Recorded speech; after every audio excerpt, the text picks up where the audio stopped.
Novels forever में खुशामदीद। आज के हमारे नावल का नाम है तेरी चाहत में और इसकी राइटर है निदा अली अब्बास। और मुझे पूरी उम्मीद है कि ये नावल बहुत ही अच्छा होने वाला है। तो आइए स्टार्ट करते हैं इस नावल को बगैर किसी देर के। उसने कहा, कैसे मैं तुम्हारे इश्क को समझूं। मैंने कहा, इश्क कर, बहुत कर और इंतहा करके छोड़ दे। वो अक्टूबर की एक गीली आवारा अजब यासियत भरी शाम थी। ऐसे में रेलिंग पर दोनों कूनियाँ टिकाए उसकी नज़रें दूर आसमान पर गरूब होते सूरज की किरणों पर जमी थी। परिंदे घौल दर घौल अपने अपने ठिकानों की तरफ लौट रहे थे। शाम की सुर्खी धीरे धीरे रात की स्याही में बदल रही थी। वो यकटिक सूरज की किरणें को देख रहा था, बिना पल के झपकाए, साकित जामिद मट्टी की औरत की तरह। यकायक सर्द हवा का झोंका उसके चेहरे से टकराया। फिजा में नस्वानी कहके की आवाज़ गूंजी तो वो चौंक उठा। नज़रें बेइख्तियार लॉन की तरफ उठी जहाँ वो चारों सर जोड़े न जाने क्या सरगोशियाँ कर रही थी।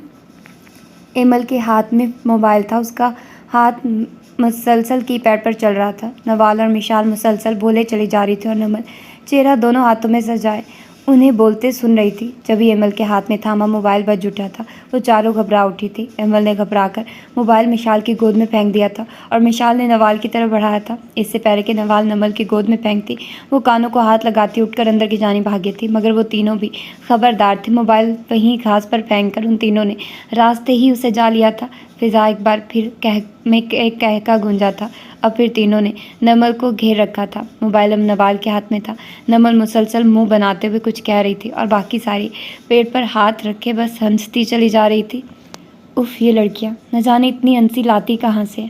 ऑन ने गहरी सांस फिजा के सुपुर्द की थी। तभी पीछे किसी की मौजूदगी का एहसास करके वो सीधा हुआ था। कब से देख रहा हूँ जनाब की नज़रें मुसलसल एक ही चेहरे पर टिकी हुई हैं। नज़र लगानी है क्या बेचारी को। आरिज शरारत से एक आंख दबाता हुआ उसके करीब आया था। ऑन ने घूर कर उसे देखा था। शट अप, मैं अपनी सोच में गुम था। मैं उसे नहीं देख रहा था। किसे? आरिज ने शरारत से आईब्रो उठाकर उसे पूछा।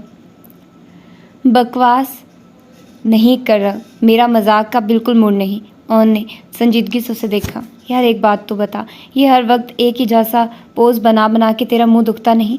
अब की बार आरिज संजीदा था। ऑन ने घूर के उसे देखा और अगले ही पल फिजा में मुश्तरका कहका गूंजा था और लॉन में बैठी लड़कियों ने बेसाख्ता सर उठाकर ऊपर देखा था और अगले ही लम्हे आहिस्ता आहिस्ता वो चारों अंदर की जानिब खिसक ली थी। उनकी हरकत पे ऑन के होंठों पे बेसाख्ता मुस्कुराहट रिंगी थी।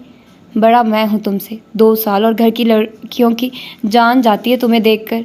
ये सीक्रेट मुझे भी बताना, कैसे तुम्हें देखते ही सारी कोनों खुदरों में छुपना शुरू कर देती है। आरिज ने मुस्कुराती नज़रों से उसे देखा था। भूत नज़र आता हूँ मैं तुम्हें। मैं ऑन ने से घूरने पर इक्तफा किया। मैं भी, आरिज ने कंधे झुकाते हुए धीरे से जवाब दिया। ऑन के होंठों पर मुस्कुराहट रेंगने लगी। सर्दी बढ़ रही है, चलो नीचे चलते हैं। आरिज का कंधा थपथपाते हुए वो बोला था। सीधी तरह कह ना जाने बहारा के अंदर चले जाने से जाने नज़ारा ख़त्म हो गया है।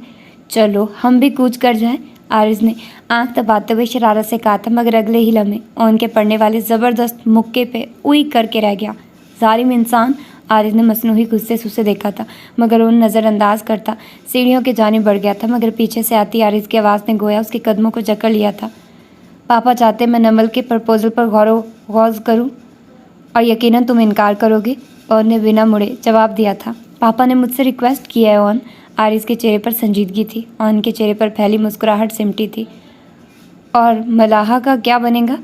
ऑन ने संजीदगी से आरिज को देखा। शादी तो मैं मलाहा से ही करूँगा, मगर मैं तुझे खबरदार कर रहा हूँ, पापा नमल की शादी जल्द करना चाहते हैं। सो बी केयरफुल जानी। आज पापा ने मुझसे बात की, कल नमल के मुकाबिल किसी और को भी खड़ा कर सकते हैं। आरिज को उसका कंधा थपथपाते हुए बोला था। तुम फिलहाल पापा को मलाहा का बताओ और नमल वाला किस्सा पापा को कहो समेट दे, वो अभी पढ़ रही है। ऑन संजीदगी से कहता हुआ आगे बढ़ा था। कमीने, सीधे मुंह ना बोलना कि तू उसे पसंद करता है। आरिज पीछे से चिल्लाया था। अभी तेरा भाई इतना कमज़ोर नहीं हुआ। जिस दिन कमज़ोर पड़ गया उस दिन सबसे पहले तुझे ही बताऊंगा। ऑन ने मुस्कुराते हुए पीछे मुड़कर उसे देखा था और फिर मुड़ते ही तेज़ तेज़ सीढ़ियाँ उतरता चला गया।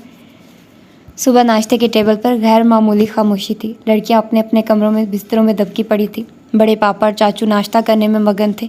ऑन अपने सामने अखबार फैलाए थोड़ी थोड़ी देर बाद चाय पर भी नज़रें करम डाल ही लेता बड़ी मम्मा और पुप्पो किचन में खानसमा के साथ नाश्ता बनाने में मसरूफ़ थे, जबकि चच्ची जान नाश्ता सर्व करने में लगी हुई थी। ऐसे में चारों तरफ शाही खामोशी में हल्की सी हलचल मच गई। मेज़ पे मौजूद अफराद की नज़रें बेख्तियार सीढ़ियों पर उठी थीं। हल्की आसमानी टखनों तक आती लंबी कमीज़ और तंग चूड़ीदार पजामे में मलबूस शानों के गिर लिपटा हमरंग दुपट्टा, लंबे सीधे बाल कमर पर लहरा रहे थे। हाथों में थामी बुक्स तेज तेज सीढ़ियाँ उतरती वो आसपास से बेनियाज थी। अस्सलाम वालेकुम बड़े पापा। चाचू बुक्स मेज़ पर रखकर कुर्सी खींचकर बैठते हुए वो बोली थी। वालेकुम अस्सलाम पापा की जान। वैसे मैं अभी सोच ही रहा था आज इतनी खामोशी क्यों छाई हुई है। मेरी बाकी 3 परियां कहाँ हैं? उन्होंने यूनिवर्सिटी नहीं जाना क्या? बड़े पापा ने मुस्कुराते हुए उसे देखा था।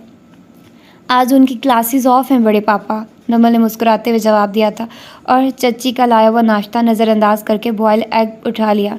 सीधी तरह नाश्ता करो, 2 लगाऊंगी मैं, रोज़ अंडा खाकर चली जाती हो। किचन से निकल कर आते हुए मामा ने उसे जल्दी जल्दी अंडा खाते देखकर कहा था। ओह हाँ मामा, लेट हो रही हूँ मैं। पानी का गिलास उठाते हुए वो तेज़ी से बोली थी। नमल, मामा ने तादीबी निगाहों से उसे घूरा था मगर वो नज़रअंदाज कर गई। नमल बेटा, ये दूध का गिलास ख़त्म करो। बड़ी मामा ने उसके आगे दूध का गिलास ला रखा था। बड़ी मामा आप जानती हैं मैं दूध नहीं पीती, वो बेचारगी से बोली थी। उसी लम्हे हाथ में ब्रीफ केस थामे दूसरे हाथ से कफ लिंक्स बंद करता आरिस सीढ़ियाँ उतरता दिखाई दिया था। अस्सलाम वालेकुम पापा, करीब आकर ऊंची आवाज़ में बोला था। वालेकुम अस्सलाम, बैठो नाश्ता ठंडा हो रहा है। बड़े पापा उसे अफरा तफरी से जाते देखकर बोले थे। सॉरी पापा, आज बहुत ज़रूरी मीटिंग है, देर हो रही है मुझे, वहीं कर लूँगा ऑफिस में ही। तेज़ तेज़ बोलता वो आगे बढ़ा था। आरिस भाई, अगले ही लम्हे नमल के पुकार पे उसे ठहरना पड़ा। मुझे यूनिवर्सिटी छोड़ देंगे, ड्राइवर कल से छुट्टी पे है। ओह सॉरी यार, आई एम टू लेट। तुम पापा और चाचू के साथ चली जाना, वो ऑफिस जाते हुए रास्ते में तुम्हें ड्रॉप कर देंगे। आरिस जल्दी से बोला था। भाई मेरा बहुत ज़रूरी टेस्ट है, अगर मैं लेट हो गई तो सर और बहुत बेइज्जत करेंगे, वो भी पूरी क्लास के सामने, वो बेचारगी से बोली। और ने अखबार सर सिरका कर ज़रा की ज़रा उसे देखा। उसे लगा कि वो अभी के अभी रो देगी। ओह शिट यार, आरिस ने बेसाख्ता सर पे हाथ मारा। तुम जाओ, मैं इसे ड्रॉप कर दूंगा। और ने संजीदगी से आरिस को जवाब दिया, जिसने उनकी बात सुनते ही गहरी सांस ली थी और फिर सबसे आंख बचाकर उनको देखकर बाएं आंख दबाकर तेज़ी से बाहर निकल गया। और ने बेख्तियार सटपटाकर आसपास देखा मगर सब नाश्ते की तरफ मतवज्जे थे। सिर्फ नवल थी जो सर झुकाए, जो कि तू खड़ी थी। तुम जल्दी से ये दूध ख़त्म करो और बाहर आ जाओ, मैं तुम्हारा वेट कर रहा हूँ। संजीदगी से कहते हुए वो वॉलेट और चाबियाँ उठाकर बाहर निकल गया। मुँह बसोरते हुए नमल ने दूध का गिलास मुंह से लगाया और फिर सबको खुदाफिज कहकर तेज़ी से बाहर निकल आई। सामने ड्राइविंग सीट पर मौजूद मोबाइल कान से लगाए वो किसी से बात करने में मसरूफ़ था। उसे आते देखकर मोबाइल ऑफ करके डैशिंग बोर्ड पे रख दिया। नमल दिली दिल में चल तू जलालतू का विरोध करती हुई गाड़ी का पिछला दरवाज़ा खोलने लगी। आगे आके बैठो, ड्राइवर नहीं हो तुम्हारा। और ने उसे कड़ी नज़रों से देखा तो निकलती वो कार का अगला दरवाज़ा खोलकर बैठ गई। उसके बैठते ही और ने कार आगे बढ़ा दी। मजाल है जो इस बंदे के मुंह पे कभी मुस्कुराहट देखी हो, हर वक्त गुस्सा सजा रहता है और लगता है नहीं यार इस भाई के भाई हैं, खड़ूस इंसान। नमल ने उसका मुसलसल सपाट चेहरा देखा था। ये क्या पढ़ रही हो इतनी देर से मुँह ही मुँह में? और ने आईब्रो उठाकर उसे देखा था। नहीं कुछ भी तो नहीं। नमल तो बेख्तियार घबराई। बता, वो गुस्से से बोला। नमल की तो सीटी गुम हो गई। कुछ पूछ रहा हूँ तुमसे। और ने गुस्से से उसे देखा। जल तू जलाल तू, वो जल्दी से बोली। मुबादा वो 2 लगा ही ना दे। क्यों, मैं इंसान खाता हूँ क्या? उनको उसके अंदाज पे हंसी आई मगर दबा गया। नमल ने बेख्तियार नफी में सर हिलाया। उसी पल नमल का फ़ोन बजा और ने एक नज़र उसे देखा और नज़रें स्क्रीन पर टिका दी। नमल ने टच पैड पे हाथ मारकर फ़ौरन कॉल काटी थी।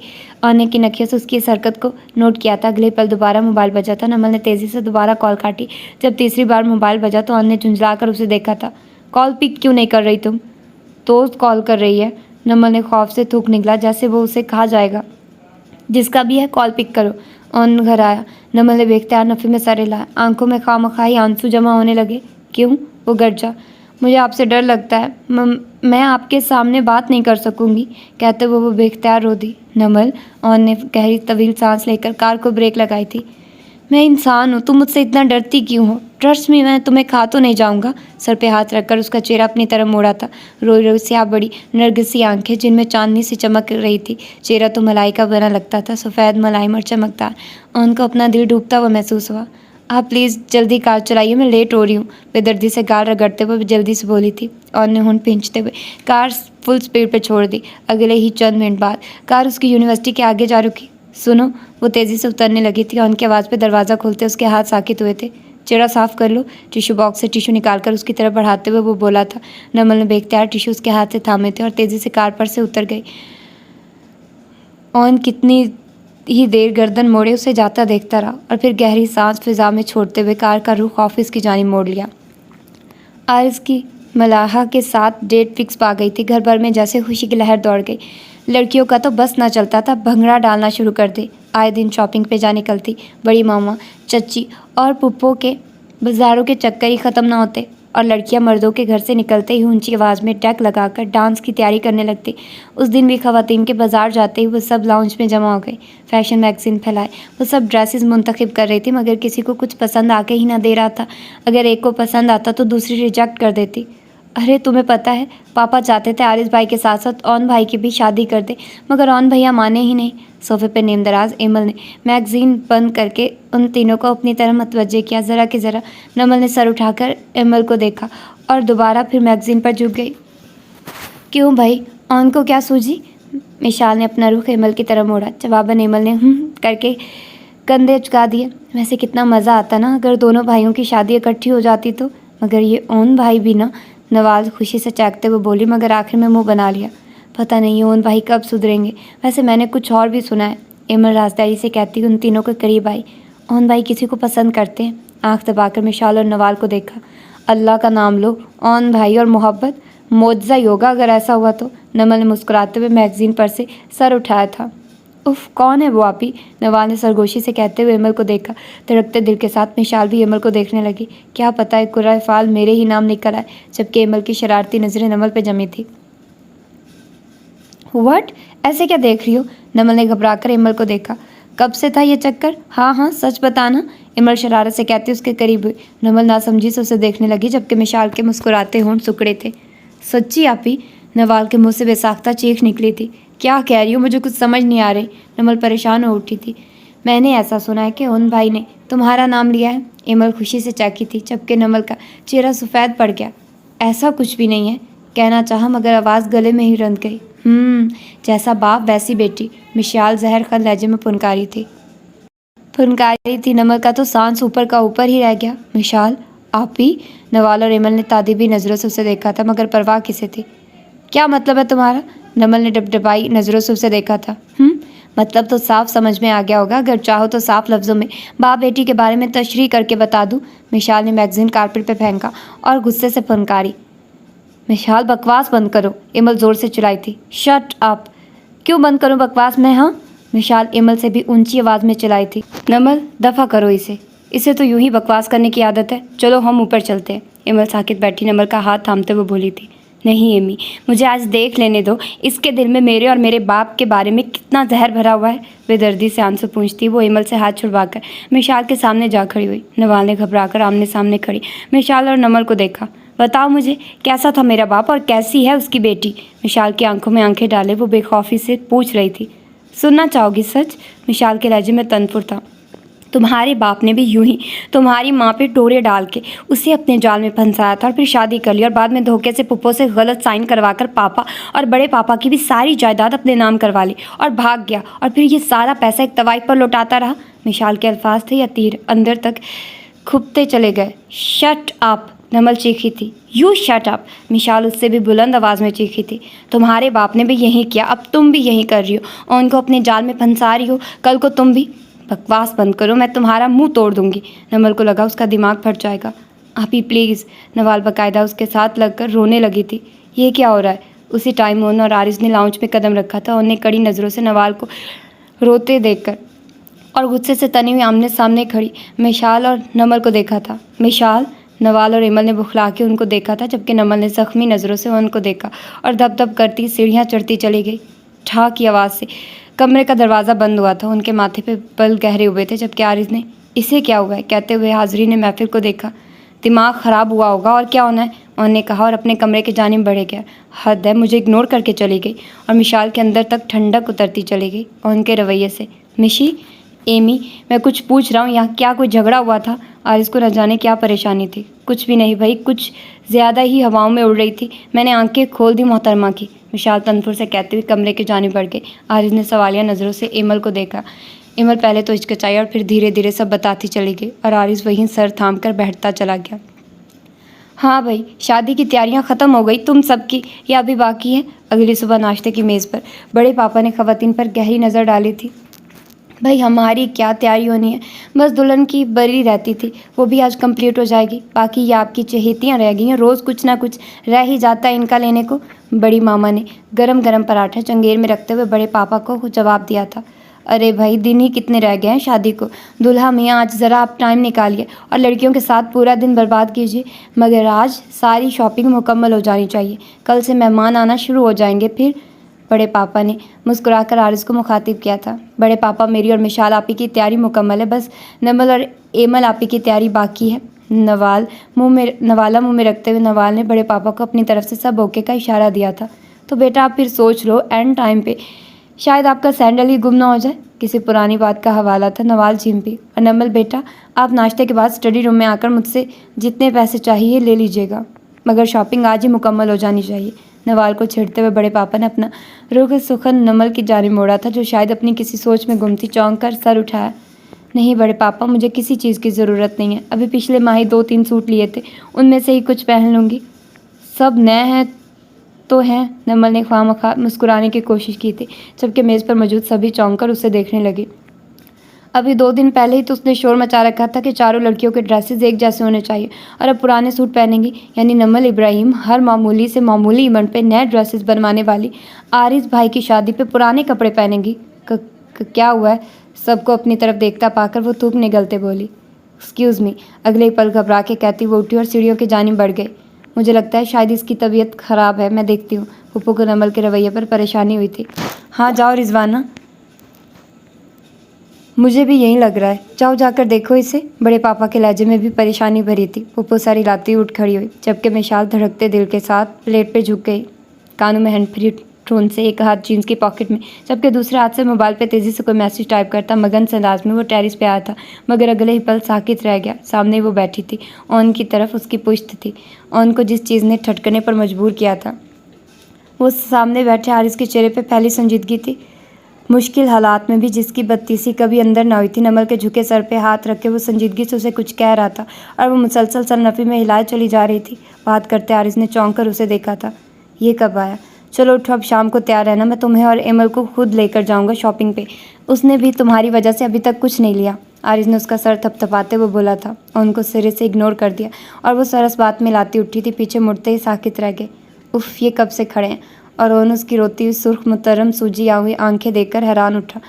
बेदर्दी से होंठ काटती वो सर झुकाकर उसके पास से गुजरी और सीढ़ियाँ उतरती चली गई। खैरियत, इसे क्या हुआ? कुर्सी घसीट कर बैठते हुए हैरानगी से आरिस को देखा। तुझसे मतलब? तो बस अपने काम से काम रख, समझा? आरिस जैसे फाड़ खाने को दौड़ा। ओन ने हैरत से उसे देखा और अगले पल बेतहाशा मरते गुस्से को जब्त करते सुर्ख चेहरा लिए उठा और तेज तेज सीढ़ियाँ उतरता चला गया। आरिस ने उसे जाते देखा तो करीब पड़े, गमले को उठाकर गुस्से से दीवार पर दे मारा। हद है किसी की फीलिंग की, समझ क्यों नहीं आती इसे? कितनी देर रेलिंग पर झुका वो गहरे गहरे सांस लेता रहा, सोचता रहा, और अगले ही लम्हे वो दोबारा उसके सामने जाकर खड़ा हुआ। वो गाड़ी की चाबी उठाए, शायद कहीं जा रहा था। हट आगे से। संजीदा लहजा। सॉरी, मैं शायद कुछ ज़्यादा ही बोल गया। आरिस का लहजा भी संजीदा था। ओके, परवाह किसे थी? कहा ना सॉरी, गुस्से में था, कुछ ज़्यादा ही बकवास कर गया, समझ नहीं आती तुझे? आरिस ने गुस्से से उसे पीछे धकेला। ओन लड़खड़ाया, जब से होंठ भींचे कड़ी नज़रों से उसे देखा। तो ये तेरा प्रॉब्लम है, मेरा नहीं। अब हट आगे से, मुझे काम से जाना है। हाथ से उसे रास्ते से हटाया और कदम बढ़ाया। ऑन में बहुत डिस्टर्ब हुई यार, मुझे ऐसे बेबस हुआ। उनके कदम साकित हुए। 16 बार नज़रों से मुड़कर उसे घूरा और वापस मुड़कर, और हाथ में थामी चाबी और मोबाइल ज़ोरदार आवाज़ के साथ साइड टेबल पर रखा और बेड पर बैठकर सपाट नज़रों से उसे देखने लगा। हारिस दिल ही दिल में शुक्र का कलमा पढ़ते हुए कुर्सी घसीट कर उसके सामने बैठ गया। नमल और मिशाल की लड़ाई होगी, आरिस धीरे से बोला था। उन्होंने चौंक कर उसे देखा। नई खबर है, आगे बोल। खुद को बेपरवाह जाहिर किया, हालांकि दिल में खुद बुद लगी थी कि लड़ाई की वजह क्या थी। सारा घर जानता था, दोनों एक दूसरे के बगैर सांस लेना भी गवारा ना करती थी। उस दिन जब हम घर आए थे, दोनों आमने सामने खड़ी थी, उसी दिन लड़ाई हुई। आरिस ने 2 दिन पहले का मंजर उसे याद करवाया। पॉइंट पे आओ, ऑन ने संजीदगी से कहा। इतना अरसा जो बात हमने नमल से छुपाए रखी, मिशाल ने 2 सेकंड में उस पर खोल दी। आरिस ने थकी थकी आवाज़ में कहा और अपना सर कुर्सी के बैग पर गिरा दिया। यानी पुप्पा के बारे में? उनके मुँह से सरसराती आवाज़ निकली। आरिस ने सर हिलाते सख्ती से आंखें मीची। वो बहुत डिस्टर्ब है। और पापा ने इतना अरसा खुद भी नमल से ये बात छुपाए रखी और हमें भी उसे बताने से मना कर रखा। हमेशा उसे एक बाप का प्यार दिया ताकि वो अपने बाप की कमी महसूस ना करे। कोई उसे ताना न दे कि उसका बाप एक धोखेबाज था। उसका बाप एक सच्चा और एक मेहनती ईमानदार इंसान था जिसके एक रोड एक्सीडेंट में डेथ हो गई। यही बात हमेशा उसके ज़हन में डाली और वो एक आइडियल की तरह अपने बाप की तस्वीर को पूजती रही। और मिशी ने सिर्फ एक पल लगाया उस बुत को तोड़ने में। और मैंने देखा वो कैसे तड़प तड़प के रोई। वो समझती हम सब उस पर और पुप्पो पे तरस खाते रहे इतना अरसा, इसीलिए अब वो खुद अपने और पुप्पो के लिए कुछ करना चाहती है। वो कहती है उसका बाप काफ़ी था जो हम सबको लूट गया, अब मज़ीद माँ बेटी का कोई हक नहीं बनता हमें लूटने का। इसीलिए सुबह नाश्ते पे उसने पापा से पैसे लेने से इनकार कर दिया। आरिस तफसील बता रहा था और उनका दिमाग सुन्न होता जा रहा था। पापा को बताया तुमने मिशाल का? और फनकारा। आरिस ने नफ़ी में सर हिलाया। वो सख्त शर्मिंदा है। और बस गलती से उसके मुंह से निकल गया। घर में कोई भी नहीं जानता सिवाय हम दोनों और लड़कियों के अलावा, और मैं भी नहीं चाहता किसी को पता चले। मिशाल और नमल दोनों को मैंने समझाया था। इनफैक्ट मिशाल ने माफ़ी भी मांग ली है नमल से। नमल ने माफ़ भी कर दिया, बस वो अभी थोड़ी चुप चुप है। खैर ठीक हो जाएगी और तू भी अब टेंशन न ले। आरिस के लहजे में थकावट थी। ऐसे कैसे बात ख़त्म हो गई आरिस? तू जानता है ना नमल कितनी हसास है, और मिशी उसकी हिम्मत कैसे हुई ये सब बकवास करने की? उनको गुस्सा आया। नमल तुझे पसंद है ना? आरिस ने उल्टा उस पर सवाल दागा। क्या बकवास है भाई? और ने चंबे से उसे देखा। ठीक है, अगर ये सब बकवास है तो तू जहाँ उसकी शादी पापा करवाने का सोच रहे हैं हो लेने दो खबरदार टांग अड़ाई तो टांग ही तोड़ दूंगा। इन हालात में उसकी शादी हो जाना ही बेहतर है। आरिस ने सख्ती से उंगली उठाकर उसे वार्न किया। और तू क्या समझता मैं चुपचाप ये शादी हो लेने दूंगा? उन उसकी आंखों में आंखें डाले कर आया था। जब तक उसका भाई जिंदा ये कोशिश भी करके देख लेना। आरिस अपनी तरफ इशारा करते हुए तंजिया लहजे में बोला। चलो साले साहब तुम भी फिर उसकी शादी शुरू करवाओ। ए निकाह टाइम पे उठाकर न ले गया अपनी शहजादी को तो नाम बदल देना। संजीदगी से बात शुरू करते और ने आखिर में शरारत से आंख दबाई थी और अगले ही पल दोनों का कहका मुश्तरका था। साले कमीने। आरिस ने उसकी गर्दन दबोची। अगले ही लम्हे चपट कर गले से लगा लिया। बात इतनी छोटी नहीं थी और नमल के लिए तो बिल्कुल भी नहीं थी। वो लड़की जिसने सारी ज़िंदगी अपने बाप की हर बात, हर काम, हर आदत को एक आइडियल की नज़र से देखा हो, और अचानक से उसे जब पता चले वैसा तो था ही नहीं जैसा उसे दिखाया गया या बनाया गया। जब सब कुछ उससे बरक्स निकला। उसका बाप एक चर्सी, एक शराबी और एक धोखेबाज इंसान था। इतना अरसा वो एक चर्सी शराबी इंसान को पूछती रही थी। उफ, दर्द उसके अंदर सांप की तरह कुंडली मारकर बैठ गया था। दर्द था कि बढ़ता ही चला जा रहा था और सब समझते थे वो बिल्कुल नॉर्मल हो गई है। कोई भी ना जानता था कि वो अंदर से टूट फूट का शिकार है। बज़ाहिर तो वो सबके साथ हंस बोल रही है मगर उसका दिल धाड़े मार मार कर रो रहा है। इतना अरसा कैसे सबने मुझे बेवकूफ़ बनाए रखा? जब्त के आखिरी मराहिल पे थी। हर तरफ गहमा गहमी थी, रोशनियाँ थी, कहके थे, मुस्कुराहटें थी, खुशियाँ थी। ऐसे में लॉन के आखिरी कोने में पड़े मेज़ के गिर्द वो अकेली बैठी सपाट चेहरा लिए सामने बने स्टेज की तरफ देख रही थी, जहाँ आरिस भैया और मलाहा के गर्द तूफ़ान बदतमीज़ी मचा था। आज आरिस और मलाहा का वलीमा था। काश मैं अगर इस तल्ख हकीकत से आशना न होती तो आज मैं भी इन सब के साथ स्टेज पे मौजूद होती। बेदर्दी से आंख से गिरते आंसू पूंछते हुए वो दिल ही दिल में खुद से मुखातिब हुई। तभी सामने मेज़ में पड़े मोबाइल पे मैसेज टून बजी तो वो चौंक उठी। हाथ बढ़ाकर मोबाइल उठाकर जो मैसेज पढ़ती गई उसका रंग फ़र्क होता गया। अंदर तुम्हारी और रौन के निकाह की तैयारियां हो रही हैं, अंदर जाओ कैसे भी करके इस निकाह को रोको वरना फिर जो होगा इसकी जिम्मेदार तुम खुद होगी, समझी? उसके चेहरे पे साया सा लहरा है। नमल थैंक गॉड तुम मिल गई। अंदर बड़े पापा तुम्हें कब से बुला रहे हैं। उसी वक्त एमल उसे ढूंढती चली आई। नमल ने घबराकर उसे देखा। अरे क्या हुआ, तुम इतनी घबराई हुई क्यों? एमल उसका जर्द पड़ता चेहरा देखकर चौंक उठी। नहीं मैं ठीक हूँ, चलो। नमल ने घबराकर मोबाइल मुट्ठी में दबाकर लहंगा संभालती उठ खड़ी हुई। हॉल में बड़े पापा के साथ रिजवाना बेगम भी मौजूद थी। आओ आओ नमल बेटा, मैं तुम्हारा ही इंतज़ार कर रहा था। उसे आते देखकर बड़े पापा उठकर उसके करीब ही चले आए। जी बड़े पापा। नमल ने चेहरे पर ज़बरदस्ती मुस्कुराहट सजा ली। दिल मुसलसल धक धक करता सीने में शोर बर्पा किए हुए था। बेटा मैंने और तुम्हारी मामा ने मिलकर तुम्हारे लिए एक फ़ैसला किया। हमें उम्मीद है तुम्हें कोई मसला नहीं होगा कि हम तुम्हारा और उनका इस खुशी के मौके पर निकाह कर दें। नमल ने जब से आंखें मिची। देखो इधर अपनी माँ को देखो। रिजवाना बेगम की तरफ इशारा किया। कह रही थी कि ऑन और नमल से पहले पूछ ले, उन्हें कोई मसला ना हो। ये भी कोई बात हुई भला? मेरे बच्चे हमें मैं जानता हूँ और अपने बड़े पापा की बात कभी टाल ही नहीं सकते, है ना बेटा? ताइदी भरी नज़रों से नमल को देखा जिसका झुका सर मज़ीद झुक गया। मैं जानता हूँ उन मेरा बेटा है, वो इनकार कर ही नहीं सकेगा क्योंकि ये उसके बड़े पापा का फ़ैसला है। लेकिन तुम्हारी माँ के कहने पर मैं तुमसे भी पूछ लेता हूँ। बेटा तुम्हें कोई एतराज़ तो नहीं है? आस भरी नज़रों से नमल को देखा। जी बड़े पापा वो लड़खड़ाई। पापा मर्दानी में काजी साहब आ चुके हैं। उसी लम्हे आरिस ने अंदर झांका था। बड़े पापा ने गहरी सांस भरकर उसे देखा। नमल बेटा, तुम्हारा जो भी फैसला हो अपनी माँ को बता देना, मुझे यकीन है तुम इनकार नहीं करोगी। नमल के सर पे हाथ फेरते वो वारिस के पीछे बाहर निकल गए। वो तेज़ी से रिजवाना बेगम के करीब आई थी। मामा प्लीज़ कुछ भी करें, मुझे ये निकाह नहीं करना, प्लीज़ मामा प्लीज़, वो मुल्तजी लहजे में बोली। रिजवाना बेगम साकित रह गई और तेज़ी से अपने हाथ उसके हाथ से निकाले। नमल पागल हो गई हो, मैं क्यों इनकार करूँगी? भाई साहब ने इतनी आस से तुम्हें मांगा है कि मैं इनकार नहीं कर सकती, और इनकार की कोई वजह भी तो हो। और कितना अच्छा बच्चा, इतना डिसेंट है, इज्जत करना जानता है सभी की, खुश इखलाक, और सबसे बढ़कर तुम्हें खुश रखेगा। और क्या चाहिए तुम्हें? रिजवाना बेगम ने उसका चेहरा हाथों में लेकर धीरे से उसे समझाया था। मामा आप समझती क्यों नहीं है, मुझे अभी शादी करनी ही नहीं है, और ऑन से तो बिल्कुल भी नहीं। प्लीज़ मामा आप बड़े पापा को जाकर इनकार कर आइए, प्लीज़ मामा। उसके लहजे में इज़्तिराब था। हर लड़की शादी से पहले यूँ ही कहती है, देखना शादी के बाद तुम खुद ही सेट हो जाओगे। चलो शाबाश, ये दुपट्टा ओढ़कर बैठ जाओ, अभी काजी साहब आते ही होंगे। रिजवाना बेगम ने एक डब्बा खोलकर उसके अंदर से रेड कलर का कामदार दुपट्टा निकाला और उसके सर पर डालते हुए प्यार से उसके गाल को सहलाया, मगर वो तड़प ही तो उठी। मुझे नहीं करनी ये शादी मामा, आप समझ क्यों नहीं रही? वो रो ही तो दी थी। रिजवाना बेगम ठठक कर उसे देखने लगी। तुम्हें कोई और पसंद है नमल? उसकी आंखों में आंखें डाली वो मुंजमद रह गई। मामा आप ऐसा सोच भी कैसे सकती है? सरगोशी नुमा आवाज़ निकली। तो ठीक है, तुम उनसे शादी कर रही हो, ये मेरी ख्वाहिश है नमल। संजीदगी से उंगली उठाकर वॉर्न किया गया।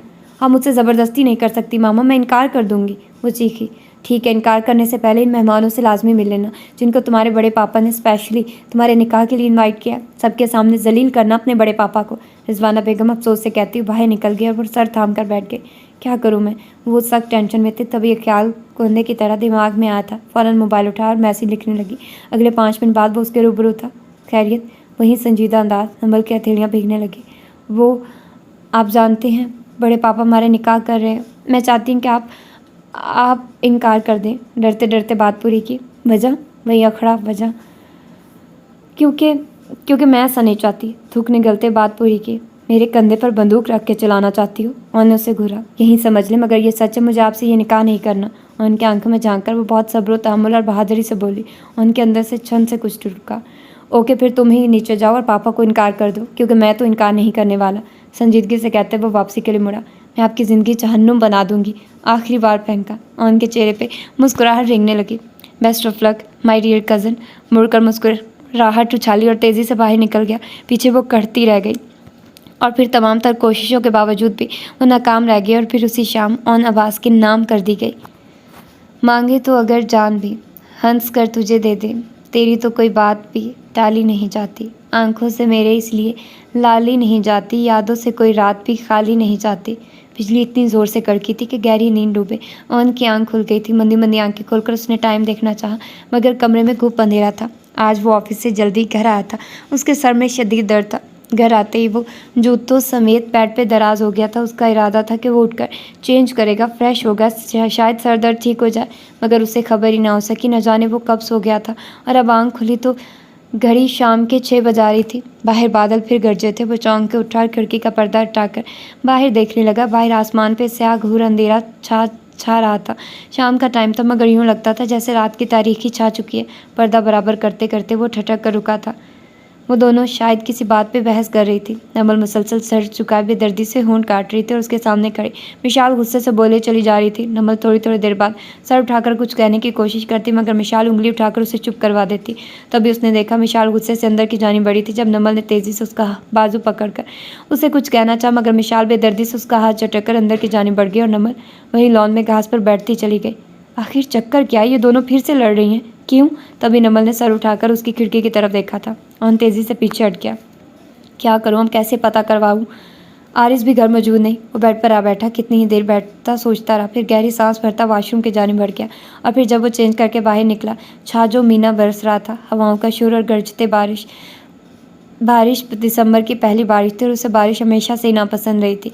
माँ टप टप बूंदें गिरने लगी। खिड़की पे दस्तक देती बारिश की आवाज़ टकराई तो बेख्तियार वो खिड़की के करीब चला आया। पर्दा बराबर करते वो चौंक उठा। वो वहीं बैठी थी, साकित तो जामिद, साकिन बेहिस मुर्दा जैसे जिस्म से जान निकल चुकी हो। सर्द हवा का झोंका उसके चेहरे से टकराया तो वो अंदर तक कपकपा उठा। उफ खुदाया, ये लड़की इतनी तूफानी बारिश में कैसे बैठी है? वो बुड़बुड़ाया और तेज़ी से कमरे से बाहर निकला। लॉन तक आते आते वो अच्छा खासा भीग चुका था। नमल, यहाँ क्या कर रही हो तुम? उसके करीब जाकर गरजा, मगर मुजस्मा बेहिस हरकत रहा और उसके करीब जा बैठा। नमल, धीरे से उसका बाजू थामा। मुजस्मे ने आहिस्ते से आंखें खोली। ये क्या पागलपन है नमल? वो गुस्सा करना चाहता था, उस पर चिल्लाना चाहता था, मगर वो शायद हवास में ना थे। आंखें शदीद गिरियावजारी से सूजी हुई थी। नमल उठो, यहाँ से ठंड लग जाएगी, उठो। शाबाश। नरमी से उसे थामा, मगर वो यकटिक उसे देखती रही। कहा था ना मैंने उन्हें इनकार कर दे। फिर क्यों नहीं किया? वो वहशत ज़दा सी थी, आंखों में रंज था। न जाने कौन सा दुख था उसे जो अंदर ही अंदर चाट रहा था। उनको वो अपने आवाज़ में न लगी। नमल उठो यहाँ से। अब के वो संजीदगी से बोला और वो चुपचाप उठ खड़ी हुई। थोड़ा चली, फिर लड़खड़ाई। उन्हें बेसाख्ता उसे थामा, मगर वो उसका हाथ झटक गई। मुझे सहारों की ज़रूरत नहीं, कहती हुई अंदर बढ़ गई, और वो वहीं खड़ा भीगता रह गया। आरिस और मलाहा हनीमून से वापस आ चुके थे और आते ही खानदान भर की दावतें शुरू हो चुकी थी। रोज़ वो लोग कहीं ना कहीं ज़रूर इनवाइट होते थे। आज भी वो सब मलाहा की अम्मी के यहाँ इनवाइट थे। राजिया आंटी ने सबको बुलाया था। ससुराल का मामला था। बड़े पापा ने सबको तैयार होने का बोला था। नमल तो बारिश में भीगने की वजह से पूरे हफ्ते से बेड रेस्ट पे थी। आज थोड़ी तबीयत ठीक थी। बड़े पापा ने उसे भी चलने को कहा था, मगर वो तबीयत का बहाना करती घर रुक गई। उसकी वजह से रिजवाना बेगम ही ना जा सकी थी। सब लोगों को रात को वापस आना था। वो कसलमंदी से बिस्तर में घुसी रही। जब फिर भी सुकून आया तो उठकर नीचे चली आई। सामने लाउंज में मामा बैठी किसी मैगजीन की वर्क गर्दानी में मसरूफ थी। उसे आते देखकर मुस्कुराई और इशारे से पास बुलाया। वो चलती हुई आई और उनकी गोद में सर रखकर नीम दराज हो गई। अब कैसी तबीयत है मेरी बेटी की? मोहब्बत से माथा चूमा। ठीक हो मामा, नमल ने धीरे से जवाब दिया। इतना फोर्स कर रहे थे तुम्हारे बड़े पापा, चली जाती तुम भी, तबीयत भी फ्रेश हो जाती मेरी जान की। धीरे धीरे उसके बाल सुलाते रिजवाना बेगम बोली। मामा आपसे एक बात पूछूं? नमल ने आंखें खोलकर मामा को देखा। क्यों नहीं मेरी जान, पूछ, ज़रूर पूछ। मामा ने मोहब्बत से उसका माथा चूमा। मेरे पापा एक धोखेबाज इंसान थे, जिन्होंने धोखे से आपकी और बड़े पापा लोगों की जायदाद पे कब्जा कर लिया था। ये सच है मामा, उन्होंने वहशत दी। वो उनसे मुखातिब थे। बताइए ना मामा, उसने साकित नज़रों से खुद को देखती रिजवाना बेगम को हिलाया। नहीं, ये झूठ है। तुम्हारे पापा तो बहुत अच्छे इंसान थे। पता है जब तुम पैदा हुई थी तब वो इतने खुश हुए थे कि मामा प्लीज़ मुझसे अब झूठ मत बोलिए, मैं जान चुकी हूँ सब कुछ। रिजवाना बेगम चेहरे पे मसनूई मुस्कुराहट सजाते हुए बोली, जब नमल ने उन्हें टोक दिया। देखिए मामा मेरी बात सुनिए। नमल ने जोश से उनके हाथ थामे। आप खुद सोचिए, इतने अरसे से बड़े पापा, चाचू वगैरह सब ने हम पे जान छिड़की। कभी ये एहसास नहीं होने दिया मुझे कि मैं एक धोखेबाज बाप की बेटी हूँ। दिल तकलीफ से दुखा। कभी आपको किसी ने एहसास नहीं होने दिया कि आपके शौहर उनके साथ गलत कर चुके थे। मुझे पढ़ाया लिखाया, इतना बड़ा किया, और अब एक और एहसान अपने बेटे के साथ निकाह कर दिया। मामा आपको ज़रा सा भी एहसास नहीं है? आप ज़रा सा भी गिल्टी फील नहीं करती कि अब उनके आप पे मुझ पे इतने एहसान है, और आपके शौहर उन्होंने क्या किया? हाँ, नमल ने अफसोस से उन्हें देखा। बहुत हो गया नमल, चलो उठो ऊपर जाओ। रिजवाना बेगम ने संजीदगी से उसे टोका और उठ खड़ी हुई। आप मुझसे तो भाग सकती है मामा, मगर सच को नहीं झुटला सकती। उसी वक्त बड़े पापा और बाकी सब लाउंज में दाखिल हुए थे, मगर माँ बेटी को आमने सामने ठन्ने देखकर ठटक गए। आखिर कब तक आप इस घर में अपनी बेटी को लिए बैठी रहेंगी? हालांकि आपके शौहर ने आपको इस काबिल छोड़ा ही ना था कि आप मुझे लेकर दोबारा इस दहलीज पे आती, मगर आप। नमल बकवास बंद करो। रिजवाना बेगम ने चलाकर नमल का मुंह बंद करना चाहा, मगर लगता था वो आज सब उगल देगी। मामा आप यूँ चलाकर मेरा मुंह बंद नहीं करवा सकती। ओन और आरिस ने जब से सुर्ख पड़ती रिजवाना बेगम को देखा और आगे बढ़कर नमल को चुप करवाना चाहा, जब बड़े पापा ने इशारे से उन्हें रोक दिया। करीब खड़ी मिशाल का दिल धक धक कर रहा था। मामा मेरी बात मानिए, हम यहाँ से चलते हैं। हम दोनों कहीं और जाकर रह लेंगे। मैं कहीं नौकरी कर लूँगी, मगर अब हमें बड़े पापा पे बोझ नहीं बनना चाहिए। मामा अगर आप मुझे पहले ही पता होता कि मेरा बाप एक चटाख आवाज़, बात अधूरी रह गई। थप्पड़ इतना जोरदार था कि कहीं लम्बे तो नमल समझ न सकी हुआ क्या है। फुप्पो ओन और आरिस तेज़ी से रिजवाना बेगम की जानिब बढ़े थे। अच्छा था कि उस दिन अपने बाप के साथ तू भी मर गई होती, एहसान फरामोश। रिजवाना बेगम ने अफसोस से रोते हुए उसे देखा था। जीने की वजह तो अब भी नहीं बची मामा, रुंधी आवाज़ में कहती हुई वो मुड़ी और पीछे सबको खड़े देखकर ठटके, मगर अगले ही पल भागती हुई ऊपर अपने कमरे में जा घुसी। नमल, बड़ी मामा ने उसके पीछे जाना चाहा, मगर बड़े पापा ने रोक दिया। अभी वो गुस्से में है, कहते रिजवाना बेगम के करीब जा ठहरे। मैं नहीं जानती भाई साहब, इस सारी बकवास के पीछे किसका हाथ है? उसे ये सब किसने बताया? मैं नहीं जानती। रिजवाना बेगम फूट फूट कर रो दी। ऑनर राज ने कड़ी नज़रों से मिशाल को देखा, जिसका झुका सर मजीद झुक गया। बच्ची है वो रिजवाना, चंद दिन में भूल भाल जाएगी। तुम परेशान मत हो, मैं खुद समझाऊंगा उसे। गुस्सा ठंडा होने दो ज़रा उसका। बड़े पापा ने रिजवाना के सर पर हाथ रखकर उन्हें समझाया। उसी वक्त ऊपर से तोड़ फोड़ की आवाज़ें आने लगी। मामा घबरा कर उठ खड़ी हुई। भाई साहब वो खुद को कोई नुकसान ना पहुँचा ले। बैठ जाओ रिजवाना, ये आजकल की जनरेशन का गुस्सा निकालने का एक तरीका है। बड़े पापा ने उन्हें बैठने का इशारा किया और वो हाथ मसलती हुई बैठ गई, मगर नज़रें ऊपर ही थी जहाँ से मुसलसल कांच टूटने की आवाज़ें आ रही थी। और बेटा तुम ऊपर जाकर देखो, वो खुद को कोई नुकसान ही ना पहुँचा ले। बड़ी मामा ने जब से सब्र ना हुआ तो वो बेख्तियार उनको पुकार बैठी, और वो तो जैसे उसी पुकार का मुंतज़िर था। अगले ही लम्हे वो उसके कमरे के दरवाजे के बाहर खड़ा था। दरवाज़ा अंदर से लॉक था। नमल दरवाज़ा खोलो। दरवाज़ा खटखटाया। नमल जवाब नदारद। ये क्या पागलपन है नमल, वो सख्ती से बोला।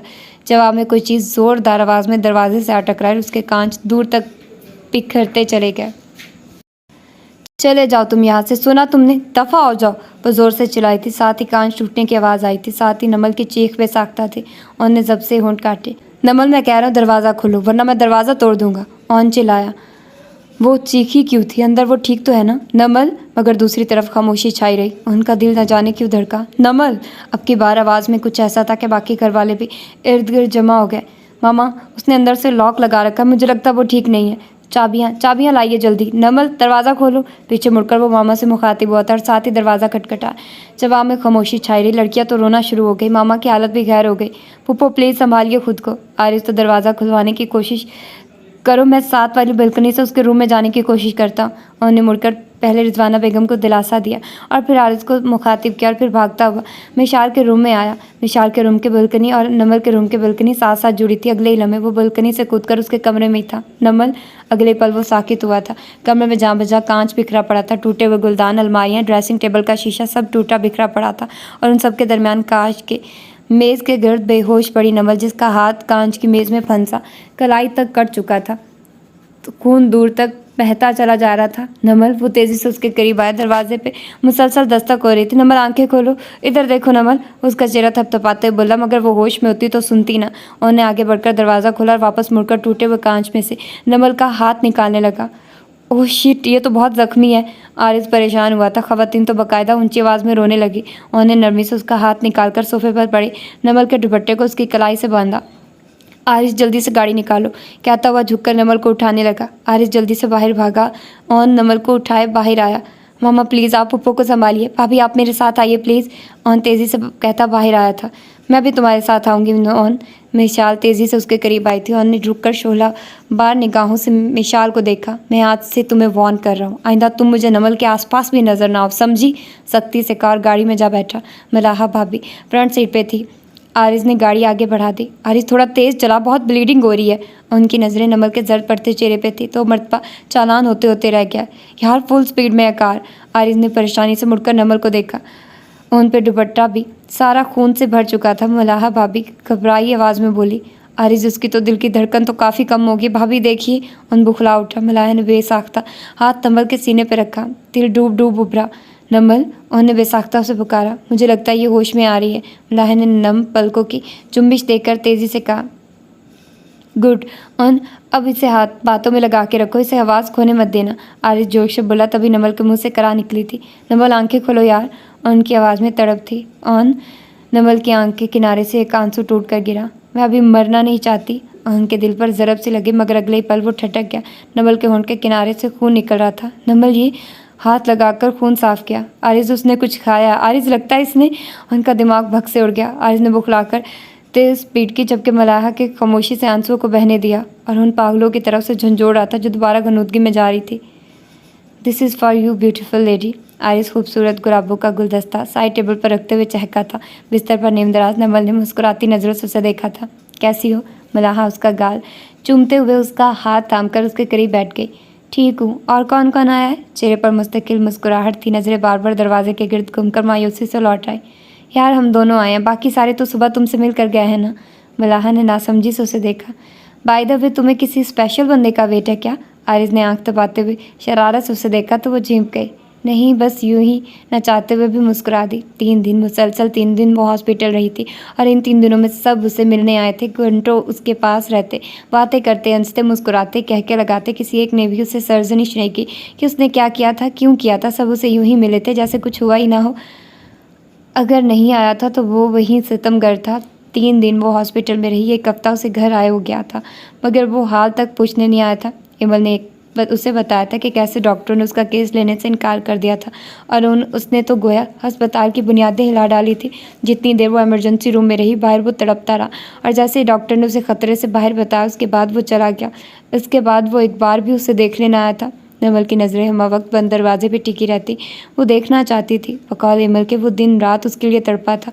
न जाने क्यों उसे यकीन आया था। वो संजीदा खड़ूस बददिमाग इंसान, गुस्सा जिसकी नाक पर धरा रहता था, वो उसके लिए तड़पा था। उसकी तड़प देखना चाहती थी, मगर वो तो झूठे मुंह से पूछने तक न आया था।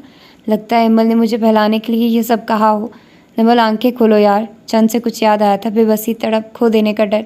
सॉरी ऑन, मैं चाहकर भी इस निकाह को मजीद नहीं चला पाऊंगी। सबसे आंखें बंद करते वो दिल ही दिल में ऑन से मुखातिब थी। रात के 2:30 बज रहे थे, पर नींद उसकी आंखों से कोसों दूर थी। करवट बदलते बदलते वो थक चुकी थी। आंखें बंद करती तो छम से कोई सरापा आंखों में उतर आता। वो झुंझला कर उठ बैठी। क्या मुसीबत है? उठकर कमरे में टहलने लगी, तब भी सुकून न आया तो दरवाज़ा खोलकर बाहर निकल आई। बाहर चारसू अंधेरा था। सब अपने अपने रूम में ख्वाबों खरगोश के मज़े लौट रहे थे और वो बेकरार रूह की तरह पूरे घर में चकराती फिर रही थी। किचन में आकर ठंडा यख पानी पिया तो बदन में कपकपी सी दौड़ी। ठंडक का एहसास हुआ। तब उसे एहसास हुआ कि वो बगैर शॉल और जूतों के नंगे पाँव ही बाहर निकल आई थी। पानी का जग थामे वो वापसी के लिए मुड़ी थी, मगर अगले ही कदम में सीढ़ियों के पास उसे रुकना पड़ा। ढीली ढाली शर्ट, ट्राउज़र में, आंखों में नींद का खुमार लिए, मोबाइल कान से लगाए हुए, वो किसी से मुस्कुराते हुए बात करता हुआ सीढ़ियाँ उतर रहा था। यार, नींद ख़राब करके कहती हो? नींद ख़राब तो नहीं की, अच्छी लॉजिक है। चेहरे पे दिलनशी मुस्कुराहट थी। मुझे तो कभी मुस्कुरा के देखा तक नहीं। वो कड़ी। अच्छा, 1 मिनट होल्ड करना ज़रा, कहता हुआ मुस्कुराता हुआ नमल के करीब आया। मैं भी पानी पीने जा रहा था, थैंक यू। नमल के हाथ से खाली गिलास लिया और मुस्कुराकर बोला। नमल चुपचाप जग से पानी अंडेलने लगी। और ने वहीं सीढ़ियों पर बैठकर पानी पिया और गिलास उसे थमाकर शुक्रिया कहता हुआ उठा, मुड़ा, फिर रुक गया। सुनो, तुम्हारी कलाई अब कैसी है? नमल का दिल धड़का। तो उसे मैं याद हूँ? अब काफ़ी बेहतर लग रही हूँ। खुद ही हाथ पकड़कर उल्टा सीधा करके देखा, कहता वो सीढ़ियाँ चढ़ता चला गया। और वो जो खुश फहमी में घिरी खड़ी थी, दम साधे वहीं खड़ी की खड़ी रह गई। मलाहा भाभी के भतीजे की सालगिरह थी और सब वहाँ इनवाइट थे। लड़कियां मुंह बसोरती रह गई। उनके एग्ज़ाम्स थे, जबकि बड़े पापा ने साफ इनकार कर दिया था। बेटा, ये तो बच्चों का फंक्शन होता है, भला हम बूढ़ों का क्या काम? मगर पापा, किसी को तो जाना चाहिए ना। मलाहा की फैमिली क्या सोचेगी? सबको अलग अलग इनवाइट किया उन्होंने। आरिस बॉयल एग मुँह में रखते हुए बोला था। वो सब इस वक्त नाश्ते की टेबल पर जमा थे। नवल बेटा, कल संडे से तुम लोग वापसी पे तैयारी कर लेना, आधे दिन की तो बात है। बड़ी मामा ने लड़कियों को मुखातिब किया था। बड़ी मामा, मैं तो तैयार हूँ, आप मिशी और एमी को भी बस मेरे साथ तैयार कर दे। नमल मुस्कुराते हुए बोली थी। मामा, नमल को पढ़ने की क्या ज़रूरत है? एक नज़र डालती है, वहीं काफ़ी होती है। इसके लिए पढ़ना तो हम जैसियों के लिए होता है। कल का एक दिन तो मुझे फिर भी कम लग रहा है। क्या भाभी, आप छोटू की सालगिरह हमारे एग्ज़ाम्स के बाद नहीं रख सकती? मामा को जवाब देकर मुँह बसोरते हुए भाभी की तरफ देखकर बोली तो भाभी मुस्कुरा दी। ऑन बेटा, तुम ऑफिस से जल्दी फारिग होकर चले आना, अपने साथ नमल और मिशाल को ले जाना। मलाहा और आरिस तो थोड़ी देर तक चले जाएंगे। बड़ी मामा ने अखबार पढ़ते हुए उनको मुखातिब किया। सॉरी मामा, आज का सारा दिन मैं बहुत बिजी हूँ, मैं नहीं जा सकूँगा। आप इन दोनों को ड्राइवर के साथ भेज देना। नमल के चेहरे पे साया लहराया, जबकि मिशाल के अंदर तक ठंड उतरती चली गई। बड़ी मामा, मेरी भी तैयारी नहीं है, मैं नहीं जा सकूँगी आज। आप नमल को आरिस भाई और भाभी के साथ ही भेज देना। विशाल हाथ झाड़ते हुए कहती हुई उठी थी। और नहीं होगा तो मेरा क्या वहाँ काम? ठीक है नमी, तुम तैयार हो जाओ, थोड़ी देर तक निकलते हैं, मैं ज़रा 1-2 काम निपटा लूँ। आरिस भैया उसके बालों को छेड़ते हुए उठे थे। और भी सबको खुदाफिज कहकर बाहर निकल गया और वो बुझे दिल के साथ अपने रूम की तरफ बढ़ गई। हर तरफ गहमा गहमी थी। एक नाकाबिले फहम शोर बरपा था। केक कट चुका था, खाना खुल चुका था, सब चलते फिरते खाते पीते नजर आ रहे थे। नमल ने मुस्कुराते हुए अपने आसपास देखा। बच्चे दौड़ते भागते नजर आ रहे थे। बड़े सब अपनी बातों में मसरूफ थे। इसके साथ भी मलाहा भाभी की फैमिली खड़ी थी। सब बातों में मगन थे। आरिस भैया अपने ही चुटकुले छोड़ रहे थे। महफिल ज़ाफ़रान बनी हुई थी। तभी तेज़ तेज़ मलाहा भाभी आई थी। उनकी गोद में एक साला मोइज़ भतीजा था। नमल, उसको पकड़ना ज़रा, मैं इसकी माँ को ढूंढ लूँ, कहती मोइज़ को उसे थमाया और ये जा वो जा। नमल ने मुस्कुराते हुए गोल मटोल से मोइज़ को थामा और चटाचट मुंह चूम लिया। अल्लाह अल्लाह, ये मेरी बीवी तो आज सुपरमैन बनी हुई है, कोई लिफ्ट ही नहीं। आरिस भाई ने सर पे हाथ फेरते हुए वक्तन फ़वक्तन मेहमानों को अच्छी तरह खाने की ताकीद करती हुई इधर उधर घूमती मलाहा भाभी को देखकर कहा तो नमल खिलखिलाकर हंस पड़ी। हेलो गाइस, गमगीर लहजा, दिलनशीन मुस्कुराहट। नमल का बेख्तियार दिल धड़का। मेरे वजूद में सांसों की आगाही के लिए तुम्हारा मुझ में धड़कना बहुत ज़रूरी है। ओह बड़ी, आ गया तू? यकीन कर, मैं तुझे बहुत मिस कर रहा था यार। आरिस भाई ने उसे खींचकर सीने लगाया था। तूने मुझे याद किया? मैं आ गया। चेहरे पे मुस्कुराहट सजाए उन्होंने उसे खुद से अलग किया था। अब वो फर्दन फर्दन सबसे मिल रहा था। नमल मोइज़ का हाथ थामे उसके साथ खेलते हुए खुद को मसरूफ़ ज़ाहिर करने लगी, मगर अगले ही लम्हे उसका सांस लम्हे भर के लिए ऊपर का ऊपर रह गया। Hello birthday boy. वो उसके ऊपर झुका था और उसकी गोद में बैठे मोइज़ के गाल चूमकर सीधा हुआ, नज़रें नमल से टकराई, एक लतीफ़ सी मुस्कुराहट उसी की तरफ उछाली और उसके बराबर खड़ा हो गया। नमल को लगा उसका दिल पसलियाँ तोड़कर बाहर निकल आएगा। ओए चुड़ैल, तुम किधर? तभी आरिज़ ने स्लीवलेस शर्ट पहने अल्ट्रा मॉडर्न सी लड़की को मुखातिब किया था। नमल ने सर उठाकर उस तरफ देखा। वो गर्मजोशी से आरिज़ का हाथ थामे खड़ी थी। ऑन के साथ आई हूँ, वो मुस्कुराकर बोली थी। नमल ने हैरत से उस खूबसूरत मुजस्मे को देखा था। तो ये है उनकी पसंद। ऑन भी मुस्कुरा दिया था। तभी मलाहा भाभी उनके करीब चली आए। ऑन तुम कब आए? हैरत से ऑन को देखा। बस देख ले, मुझे लगा मुझे कुछ लोग याद कर रहे होंगे तो मैं खिंचा चला आया। ऑन ने मानी खींची से नमल को देखा तो मलाहा भाभी मुस्कुरा दी। बहुत अच्छा किया। वैसे भी नमल बहुत उदास हो रही थी। मलाहा भाभी ने शरारत से नमल को देखा। वो गड़बड़ा गई। Who is she? Ultra modern सी तीखी नज़रों से नमल को घूरा। My wife. ऑन ने धीरे से उसके शाने पे हाथ रखकर उसे अपने साथ लगाया था। वो सुन सी खड़ी ऑन को देख रही थी। निकाह होने के बावजूद इसने हमेशा मेरी कज़न कहकर तारुफ करवाया। जैसा क्या था नमल समझ ना सकी। उस लड़की का चेहरा फक हो गया, मगर अगले ही लम्हे उसने खुद को संभाल लिया। हाय नमल, नाइस टू मीट यू। मुझे रमला कहते हैं, ऑन की फ्रेंड। अब वो अपना खूबसूरत हाथ बढ़ाए कह रही थी। नमल ने मुस्कुराकर उसका हाथ थाम लिया। ज़बरदस्ती की दोस्त? ऑन बुड़बुड़ाया। नमल ने चौंक कर उसे देखा जैसे उसे ही सुना रहा। आओ ओन, खाना लग चुका है। आओ रमला, तुम भी। मलाहा भाभी ने खुशदिली से रमला का हाथ थामा था। अरे नहीं भाभी, मैं तो घर से लेट लंच करके निकली थी। आप ओन को लेकर जाइए, मैं थोड़ी देर के लिए नमल की कंपनी में बैठूंगी। रमला ने भाभी को जवाब देकर नमल की तरफ हाथ बढ़ाया, जिसे ना चाहते हुए भी नमल ने थाम लिया। मोइज़ को मुझे दे दो नमल, तुम लोग बैठकर बातें करो। आरिज़ ने हाथ बढ़ाकर मोइज़ को नमल के हाथ से ले लिया और रमला के साथ खाली टेबल की तरफ बढ़ गई। और ने संजीदगी से उन्हें जाते देखा था और फिर हाथ में थामे मोबाइल पर तेज़ी से मैसेज करने लगा। दूर लॉन के आखिरी गोशे में बैठी नमल का मोबाइल गुनगुनाया था। इससे बचकर रहना, बहुत शातिर लड़की है ये। पढ़कर वो उलझ गई थी। रात के 12 बज चुके थे। मेहमान आहिस्ता आहिस्ता रुखसत हो रहे थे। आरिज़ ने भी टाइम देखकर उनको उठने का इशारा किया था। मलाहा ने 2 दिन अभी यहीं रुकना था। नमल को भी बुलवा लो, उन काफ़ी टाइम हो चुका है। बातें करते हुए बाहर आए थे। जब मलाहा की अम्मी से बात करते आरिज़ ने मुसलसल फ़ोन में मसरूफ़ ओन को देखा था। मैसेज किया यार, सामने तो कहीं वो दोनों नज़र नहीं आ रही। ओन ने सर उठाकर एक लम्हे को देखा, कहा और फिर मोबाइल पे लग गया। अरे एक मिनट, अनीज़ा भाभी, नमल को कहीं देखा आपने? थोड़ी देर बाद जब वो सब मिलकर बाहर आए, नमल बदस्तूर गायब थी। लॉन में बग खाली थी, बस इक्का दुक्का मेहमान थे। मलाहा उन्हें गेट तक छोड़ने आई थी। करीब से गुजरती उन्होंने अनीज़ा भाभी को मुखातिब किया था। अरे थोड़ी देर पहले मैंने उसे ऑन की उस फिरंगी दोस्त के साथ देखा था। बैक वाले लॉन की तरफ, शायद वहीं हो। अनीज़ा भाभी जवाब देकर सोए हुए मोइज़ को उठाए अंदर की जाने बढ़ गए। मैसेज भी किया, फ़ोन कर रहा हूँ, ऐसी भी क्या बातें हो गई जो फ़ोन रिसीव भी नहीं कर रही। ऑन सख्त झुंझलाया हुआ लग रहा था। छोड़ना यार, तू जानता तो है इन लड़कियों को, जब मिल के बैठ जाएँ तो। आरिज़ ने शरारत से कहते मलाहा की तरफ देखकर बात अधूरी छोड़ दी। मलाहा उसे बस घूरने पर ही इत्तेफाक किया था। चलते हुए वो पिछले लॉन की तरफ आए, मगर आगे का माहौल ही ऐसा था कि उन्हें ठटक कर रुकना पड़ा। लॉन के बीचों बीच रखे रमला के गर्द कुर्सियों पर वो दोनों बैठी थी। रमला के हाथ में किसी मशरूब का गिलास था जिसे वो घूंट घूंट पी रही थी, जबकि उसके बरक्स नमल मेज़ पे दोनों बाजू रखे उनके ऊपर सर रखे न जाने सो रही थी। या अरे आओ आओ, मैं कब से तुम लोगों का ही वेट कर रही थी। रमला की नज़र अचानक ही उन तीनों पर पड़ी थी। ये नमल ऐसे क्यों बैठी है? मलाहा बुड़बुड़ाई थी। यहाँ आकर इतने अंधेरे में क्यों बैठी हो तुम लोग? आरिज़ ने किसी गड़बड़ का एहसास हुआ था। कितनी कॉल्स की हैं, तुम्हें उठा नहीं सकती थी तुम? और ये तुम कर क्या रही हो? यहाँ सोने आई थी तुम? और ने दरिश्तगी से कहते हुए नमल का बाजू पकड़कर उसे झटका दिया था। कौन हो तुम? नमल ने मेज से सर उठाकर मंदी मंदी आंखें खोलकर ऑन को देखा। बदबू का भभका ऑन की नतनों से टकरार उसका दिमाग भग से उड़ गया। आरिज़ और मलाहा ने हैरत से नमल को देखा, जो सुर्ख आंखों से उनको घूरने के बाद दोबारा मेज़ पर सर रखकर सो चुकी थी। हाँ, अपने ही शौर को नहीं पहचान रही। तुमने तो कहा था तुम्हारी बीवी है यौन। रमला का कान फाड़ कहका ऑन के दिमाग में जा घुसा था। क्या पिलाया तुमने नमल को? अगले लम्हे वो घर आया था। सिर्फ 2 घूंट पिलाए थे तुम्हारी बीवी को, मगर लगता है पहली दफ़ा पिया ना बेचारी ने, शायद दिमाग पे चढ़ गई उसके। रमला ने तन से ऑन को देखा। ऑन तो ऑन, आरिज़ और मलाहा के भी जैसे सांप सूंघ गया। शशदर से सब रमला को देख रहे थे। तुम्हारी हिम्मत कैसे हुई? मैं तुम्हें जान से मार दूंगा। अगले पल वो जुनूनी अंदाज में रमला पे झपटा और दोनों हाथ से रमला की गर्दन थाम ली। रमला की तो गोया आंखें ही बाहर निकल गई, सारी तरारी धरी की धरी रह गई। क्या कर रहे हो? मर जाएगी ये। आरिज़ तेज़ी से आगे बढ़ा और रमला को उससे छुड़ाया था। कहा था मैंने तुझे, ये साइको लड़की है। ऑन चिल्लाया था। ऑन आहिस्ता, यार मेहमान है घर पे, अभी कोई ना कोई इधर निकल आएगा, दफ़ा करो इसे।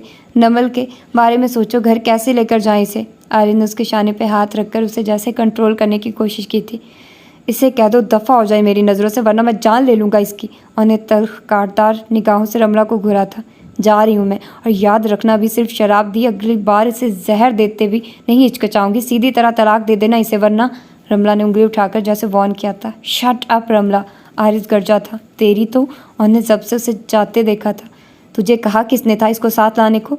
आरिस ने गुस्से से उसे देखा था। मैं नहीं लाया, खुद ज़बरदस्ती मेरी कार में बैठ गई थी, अब बीच सड़क में उतार देता। बेतासुर और सपाट अंदाज में उसकी रग रग में भरा था। और हाँ, पापा से कहना सफ़ीर अंकल को कहकर अपनी बेटी को लगाम डाले। बहुत बर्दाश्त कर लिया मैंने, अब नहीं करूँगा। उंगली उठाकर आरिस को वॉर्न किया और तेज़ तेज़ कदम उठाता नमल के करीब आया, जो मंदी मंदी आंखों से उन दोनों को घूर रही थी। उठो, झटके से उसे बाजू से पकड़कर खड़ा किया। आरिस और मलाहा तेज़ी से उनके करीब आए। क्या है, सोने दो, वो लड़खड़ाए। आरिस ने बेसाख्ता उसे थामा। आराम से होने, होश में नहीं है वो, अब बाहर कैसे लेकर जाएं इसे? गेट पे तो मेहमान थे काफ़ी। ऑन झुंझलाए। 1 मिनट रुको, इस तरफ भी दरवाज़ा है। आरिस, आप गाड़ी इस दरवाजे के पास लेकर आइए, तब तक मैं और ऑन नमल को लेकर आते हैं। मलाहा के दिमाग ने फ़ौरन काम किया। आरिस सारी लाता हुआ गेट की जानिब चला गया, और जिस वक्त वो दोनों नमल को थामे बाहर लाए, आरिस गाड़ी गली के कोने में रोक चुका था। छोटी गली थी, गाड़ी गली में दाखिल ना हो सकी थी। मैं भी चलूँ साथ में? मलाहा ने बैक सीट पर बेइज्जत पड़ी नमल को देखा और बोली, नहीं नहीं, तुम्हारे घर वाले क्या सोचेंगे? और वैसे भी नमल को इस टाइम घर नहीं ले जा सकते, और इस हालत में तुम्हारे घर भी नहीं छोड़ सकते। मेरा ख्याल है मैं ऑन और नमल को फार्म हाउस पे छोड़ देता हूँ, और खुद घर जाकर कह दूँगा वो दोनों रात तुम्हारी तरफ ठहर गए। तुम्हें कोई फ़ोन आए तो तुम भी यहीं कहना।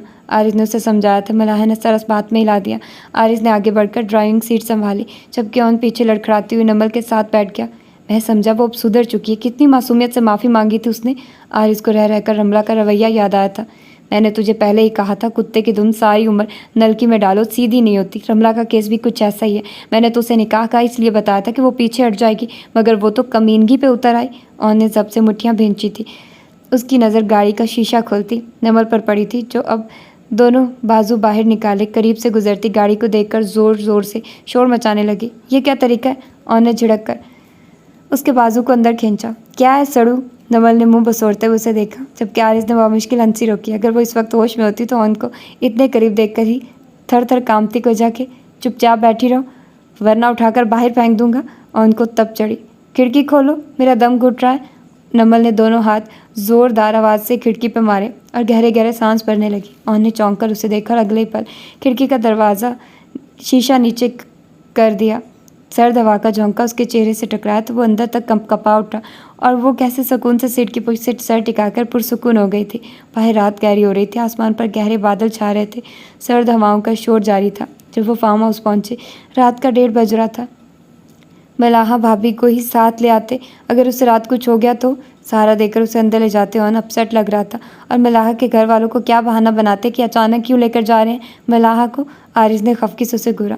तो फिर तू रुक जाना, मैं अकेला कैसे? उन्हें परेशानी से उसे देखा। यार वो अब सुकून से सोती रहेगी, मैं घर जाकर बोल दूंगा तुम दोस्त की तरफ रुक गए हो, तो टेंशन न ले यार, मर्द बन। आरिस ने उसके कंधे पर थपकी दी थी। नमल को कमरे में लिटाकर उस पर कंबल उड़ाया, और आरिस को गाड़ी तक छोड़कर वो नमल से मलहका रूम की जानिब बढ़ गया। सुनो, किसी के महसूस ना होने देना कि तुम्हारी चाहतों से मेरी सांसें चलती हैं। बिजली इतनी ज़ोर से कड़की थी कि उसे लगा कि छत फाड़कर उसके बेड पे आ गिरी हो। एकदम से बिजली चली गई थी। अगले ही लम्हे वो चीखती उठ बैठी थी। कमरे में फुल अंधेरा था, बाहर बारिश तेज़ हो चुकी थी, साथ में बिजली की चमक। उसे लगा कमरे में लंबे लंबे साए फिर रहे हैं। गहरी सांसें लेती वो आहिस्ता आहिस्ता बेड से उतरी, आगे बढ़ी, किसी से टकराई। अगले पल कमरा उसकी खौफनाक चीखों से गूंज उठा। दूसरे कमरे में सोया उन उसकी चीखों पर भागा चलाया। कमरे में मुकम्मल अंधेरा था। जेब में से मोबाइल निकालकर टॉर्च जलाई। सामने वो कारपेट पर बैठी दोनों हाथ कानों पर रख के ज़ोर ज़ोर से चिल्ला रही थी। नमल, क्या हुआ? वो तेज़ी से बढ़कर आगे आया, मगर वो उसके करीब आने पे और ज़ोर से चीखने लगी थी। ऑन झुंझलाया था। उसी पर लाइट आ गई, कमरा रोशन हो गया। नमल ने कानों से हाथ हटाकर उसे देखा। आंखों में पहचान के तासुर आते ही वो उसके बाजू से लगकर रोने लगी। वो बौखला उठा। मुझे डर लग रहा है, यहाँ कमरे में कोई था, कोई भूत था, मुझे डर लग रहा है। ऑन ने बामुश्किल हंसी दबाई। कोई भी नहीं है यार, देखो मैं और तुम है, और कोई भी नहीं है। और ने उसे बाजुओं से थामकर सामने किया। नमल ने सर उठाकर आसपास देखा, बच्चों की तरह। नहीं, पहले कोई था, अब तुम्हें देखकर चला गया होगा। मुझे डर लग रहा है, बिजली भी चमक रही है। तुम्हें पता है ना मुझे बिजली से कितना खौफ आता है। बस मुझे मामा के पास जाना है। वो दोबारा उसके साथ लगी, पप्पा पक्का कर रो दी और इस वक्त बच्चा बनी हुई थी। और ने गहरी सांस भरते हुए उसे देखा। देखो नमल, इतनी रात होगी, 3 बज रहे हैं, बाहर बारिश लगी हुई है, हम कैसे जाएंगे इस वक्त? अभी सो जाओ, प्रॉमिस सुबह सुबह पप्पो के पास ले जाऊंगा। धीरे से उसके जाने पे हाथ रखकर उसे समझाया। मैं सो गई तो तुम मुझे फिर छोड़ जाओगे, फिर मुझे डर लगेगा। वो मुंह बसोरते हुए बोली, ओके ओके, मैं यहीं पे बैठा हूँ, तुम सो जाओ। और ने उसे उठाकर बेड पे बिठाया था। प्रॉमिस? नमल बेसाख्ता अपना हाथ आगे किया। पक्का प्रॉमिस। और ने आहिस्ती से उसकी नर्म और नाजुक हथेली थाम ली और वो मुतमईन से उसका हाथ अपने हाथ में मजबूती से थामे। करवट बदल गई। शायद उसे डर था कि वो वाकई उसे सोते हुए छोड़ ना जाए और उनकी नज़रें मुसलसल उसके हाथ में दबे अपने हाथ पर थी। अगर वो होश में होती तो उसे कितने फुट दूर भागती थी। और अब तभी उनकी जीन्स में पड़ा मोबाइल बजा था। अनजानी टोन सुन के वो चौंका था। ये बेल, ओह नमल का मोबाइल। गाड़ी में बैठते वक्त भाभी ने उसे नमल का मोबाइल थमाया था। तेज़ी से पॉकेट से मोबाइल निकाला, मगर तब तक कॉल बंद हो चुकी थी। विशाल कॉलिंग देखकर वो चौंक उठा था। ये इस वक्त क्यों कॉल कर रही है नमल को? तभी मैसेज ट्यून बजी थी। ना चाहते हुए भी ऑन ने मैसेज खोला। तुम इस वक्त ऑन के साथ हो, ये सोच सोचकर मेरा दिमाग फटा जा रहा है। तुम भूल गई कमीनी कि तुमने मुझसे क्या वादा किया था? मैसेज था या धमाका? ऑन चल रह गया। इसे कैसे पता? नमल और मैं इकट्ठे हैं। अगले ही पल ऑन ने आरिस को कॉल मिलाई। हाँ यार, सब ठीक है, मिशी और मामा जाग रही थी, मैंने कह दिया तुम लोग मलाहा के पास ठहर के हो। आरिस ने उसे बताया था। तो वो समझ रही हम भाभी के घर इकट्ठे रह गए हैं। फिर ऐसा मैसेज क्यों? वो सोचने लगा। आरिस के साथ 1-2 बातें करके उसने फ़ोन बंद कर दिया। अगले लम्हे वो संजीदगी से नमल का मोबाइल चेक कर रहा था। कुछ तो गड़बड़ है। और फिर जल्दी उसे गड़बड़ की वजह भी मिल गई। विशाल और नमल के मैसेजेस। तुम मत भूलो कि तुम्हारे बाप ने क्या किया था हमारे ख़ानदान के साथ, अब तुम भी वैसा ही कर रही हो। विशाल का मैसेज। एक बात अपने जहन में बिठा लो, ऑन सिर्फ मेरा है। तुमने डोरे डाले होंगे, इसीलिए वो बड़े पापा को तुमसे शादी करने के लिए फोर्स कर रहा है, वरना तुम्हारी ही औकात। ऑन साकित रह गया। एक और मैसेज खोला। अंदर तुम्हारे और रौन के निकाह की तैयारियां हो रही हैं, अंदर जाओ, कैसे भी करके इस निकाह को रोको, वरना फिर जो होगा इसकी जिम्मेदार तुम होगी। विशी, मैंने बहुत कोशिश की रोकने की, मगर बड़े पापा और मामा नहीं माने। नमल का जवाबी रिप्लाई। तुम कहाँ हो, आकर देख लो आज तुम्हारी मासूम इज्जत का बेड़ा मैं कैसे घर करती हूँ। आज तुम्हारी वो पिक्चर्स मैं ऑन और बड़े पापा को दिखा दूंगी। देखना 2 मिनट में ऑन तुम्हें कैसे तलाक देता है। उनको लगा उसका दिमाग फट जाएगा। नहीं प्लीज़, मैं यूनिवर्सिटी में हूँ, घर आकर तुमसे बात करती हूँ। प्लीज़ तुम किसी को भी वो पिक्चर्स मत दिखाना। नमल का जवाबी रिप्लाई। ये सब चल क्या रहा है? और ने पुरसकून सोई हुई नमल को देखा और फिर धीरे धीरे से अपना हाथ उसके हाथ से निकालना चाहा, मगर वो एकदम जाग गई। तुम जा रहे हो? न जाने आंखों में कैसा खौफ था। उनको खामखा शर्मिंदगी हुई। वो दोबारा कारपेट पर बैठ गया। मैं यहीं हूँ, धीरे से कहा और खुद से बढ़कर उसका हाथ पकड़ लिया। नमल ने पुरसकून होकर आंखें बंद की। नमल। थोड़ी ही देर बाद न जाने क्या सूझा उसे पुकार बैठा। वो गुनूदगी की हालत में थी। विशाल का फ़ोन आ रहा है, उठा लूँ? नज़र उसके चेहरे पे थी। नहीं नहीं नहीं, प्लीज़ मत उठाना, वो बहुत डांटेगी। वो झटके से उठ बैठी। क्यों डांटेगी? और ने उसे देखा। खौफ हरास जिसकी आंखों में छाया हुआ था। वो कहेगी मैं अब तक तुमसे तलाक क्यों नहीं ली? और ऑन साकित रह गया। क्या वो ऐसा क्यों क्या चाहती है? और ने बेसाख्ता उसके दोनों हाथ थामे। वो जानता था वो इस वक्त जो पूछेगा वो आराम से बता देगी। बकौर रमला के किसी से सच उगलवाना हो तो उसे शराब पिलवा दो। अगले ही लम्हे वो चौंका। रमला ने उससे क्या क्या उगलवाया होगा? वो कहती है वो तुमसे प्यार करती है तो मैं तुमसे तलाक ले लूँ ताकि वो तुमसे शादी कर ले। मगर प्लीज़ प्लीज़ तुम मुझे कभी मत छोड़ना, तुम मुझे कभी मत छोड़ना, तुम मुझे बहुत अच्छे लगते हो। नमल ने उसके दोनों हाथों को मजबूती से थामा। मबादा वो सच में ही ना छोड़ जाए। पहली दफ़ा उनके होंठों पर मुस्कुराहट आई। रमला की गलती कुछ कुछ अच्छी भी लगी। कितना अच्छा लगता हूँ, जानबूझकर उसे छेड़ा। इतने ज़्यादा, इस कमरे से भी ज़्यादा, इस आसमान से भी ज़्यादा, इस ज़मीन से भी ज़्यादा, इस बेड से भी ज़्यादा। नमल के चेहरे पे जोश था। मगर तुम ये बात उससे मत बताना। मैंने किसी को भी नहीं बताई, तुम्हें भी नहीं बताई। कोई बताई तुम्हें? सवालिया नज़रों से ऑन को देखा। ऑन ने झट इनकार में सर हिलाया। तुम मुझे छोड़ तो नहीं दोगे ना ऑन? आस भरी नज़रों से ऑन को देखा। पागल हूँ मैं कोई? ऑन ने बेसाख्ता उसे साथ लगाया। कितना सुकून बख्श जवाब था ना कि वो भी उससे मोहब्बत करती है। मगर वो मेरी तस्वीरें बड़े पापा को दिखा देगी। अगले ही पल वो खौफजदा हुई। कौन सी तस्वीरें? ऑन ने चौंक के उसे देखा जो दोबारा गनूदगी में जा रही थी। नमल मुझे बताओ किन तस्वीरों की बात कर रही हो? ऑन ने उसे झंझोड़ा। नमल ने बामुश्किल आंखें खोलकर उसे देखा। मुझे नींद आ रही है, सुबह बताऊंगी। वो करवट बदलने लगी जब ओन ने उसे पकड़कर दोबारा बिठा दिया। जानता था वो अगर एक दफ़ा सो गई तो दोबारा कभी सच नहीं बता सकेगी। अब भी कभी ना बताती अगर अमला उसे विस्की ना पिला देती। मेरी और शोएब की तस्वीरें। नमल ने आंखें मीचकर दोबारा खोली जैसे खुद भी जागना चाह रही हो। शोएब? ओन ने नासमझी से उसे देखा। मेरा क्लास फेलो है, मुझे पसंद करता है, मगर आई स्वेयर मैं उसे पसंद नहीं करती। वो तस्वीरें मेरी अकेली नहीं है, साथ में मिशी भी थी तुम्हारे। उस दिन पार्टी थी, विशाल ने कहा। तस्वीरें बनवा लो, मगर बाद में उसने अपनी क्रॉप कर दी, मेरी और शोएब की तस्वीरें जोड़ दी। कसम से वो मुझे पसंद नहीं। तुम शोएब से पूछना, मैंने उसे कह दिया था मुंह पे कि तुम मुझे पसंद नहीं।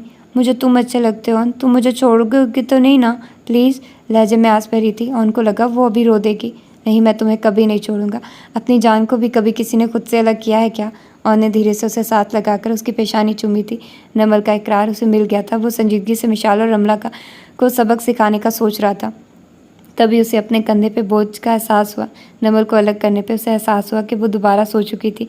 और ने मुस्कुराते उसका सर तकिए पे रखा और उसे कंबल उड़ाया। बाहर बारिश रुक चुकी थी। नमल के मोबाइल पे वक्तन मैसेजेस आ रहे थे, जिन्हें पढ़ते हुए उनके माथे की शिकनें उभर रही थी। बाहर रात धीरे धीरे भीग रही थी। अंदर कारपेट पर बैठे उनका दिमाग मुसलसल सुलग रहा था। घड़ी दिन के 12 बजा रही थी जब उसने मंदी मंदी आंखें खोलकर आसपास देखा। अजनबी कमरा, अजनबी जगह, अजनबी बेड। पहले तो उसे कुछ समझ ना आया, मगर शऊर की मंजिलें तय करते उसने बट से आंखें खोली और अगले ही लम्हे चटके से उठ बैठी। मैं कहाँ हूँ? फूड़े की तरह दुखते सर को दबाते हुए बुड़बुड़ाई थी। तभी उसकी नज़र अपने बाहर जाने पड़ी तो वो साकित रह गई। बेड की पूछ से टेक लगाए नमल का दुपट्टा मुंह पे डाले वो खासा बेआराम हालत में सो रहा था। पाँव में अनूस जूते मौजूद थे। ये कैसे? नमल ने घबराहट में थूक निकला। माय गॉड, मैं यहाँ कैसे आ गई? उसने अपने घूमते सर को दोनों हाथों से थामा और तभी उसके जहन में झमाका हुआ। वो तो कल मोइज़ की सालगिरह में थी ना। वहीं पे उसकी मुलाकात और उनकी दोस्त रमला से हुई थी। रमला उसे बिठाकर मशरूब लेने चली गई थी। वापसी पे उसके हाथ में 2 गिलास थे। एक उसने नमल को थमाया और दूसरा खुद थाम लिया था। मशरूब पीने के बाद उसे नींद आने लगी थी, हल्की हल्की मीठी मीठी नींद। उसके बाद उसे कुछ याद न रहा था और अब वो उनके साथ एक ही बेड पे। ओ माय गॉड, ये इन दोनों की कोई प्लानिंग तो नहीं थी? नमल ने बेयकीनी से पुरसुकून सोए हुए उनको देखा। दिमाग में गुस्से की लहर सी उठी थी। अगले पल उसने उनके मुंह पे पड़े हुए दुपट्टे को जोर से खींचा और हड़बड़ाकर उठ बैठा। शुक्र है तुम जाग गए, कच्ची नींद से जागे। उन्होंने गहरी सांस लेकर नमल को देखा। मेरे ख्याल से तो सो तो आप रहे थे। नमल ने तंजिया निगाहों से उसे देखा। उन्होंने बिना शर्मिंदा हुए सर पे हाथ फेरा। बस यार, सुबह बहुत लेट आंख लगी। टाइम देखा, अरे बाप रे बाप, 12 बज रहे हैं। जल्दी उठो, फ्रेश हो जाओ, घर चलें। वो तेज़ी से सीधा हुआ। मैं यहाँ पे कैसे आई हूँ? वो ट्रस्ट से मस ना हुई।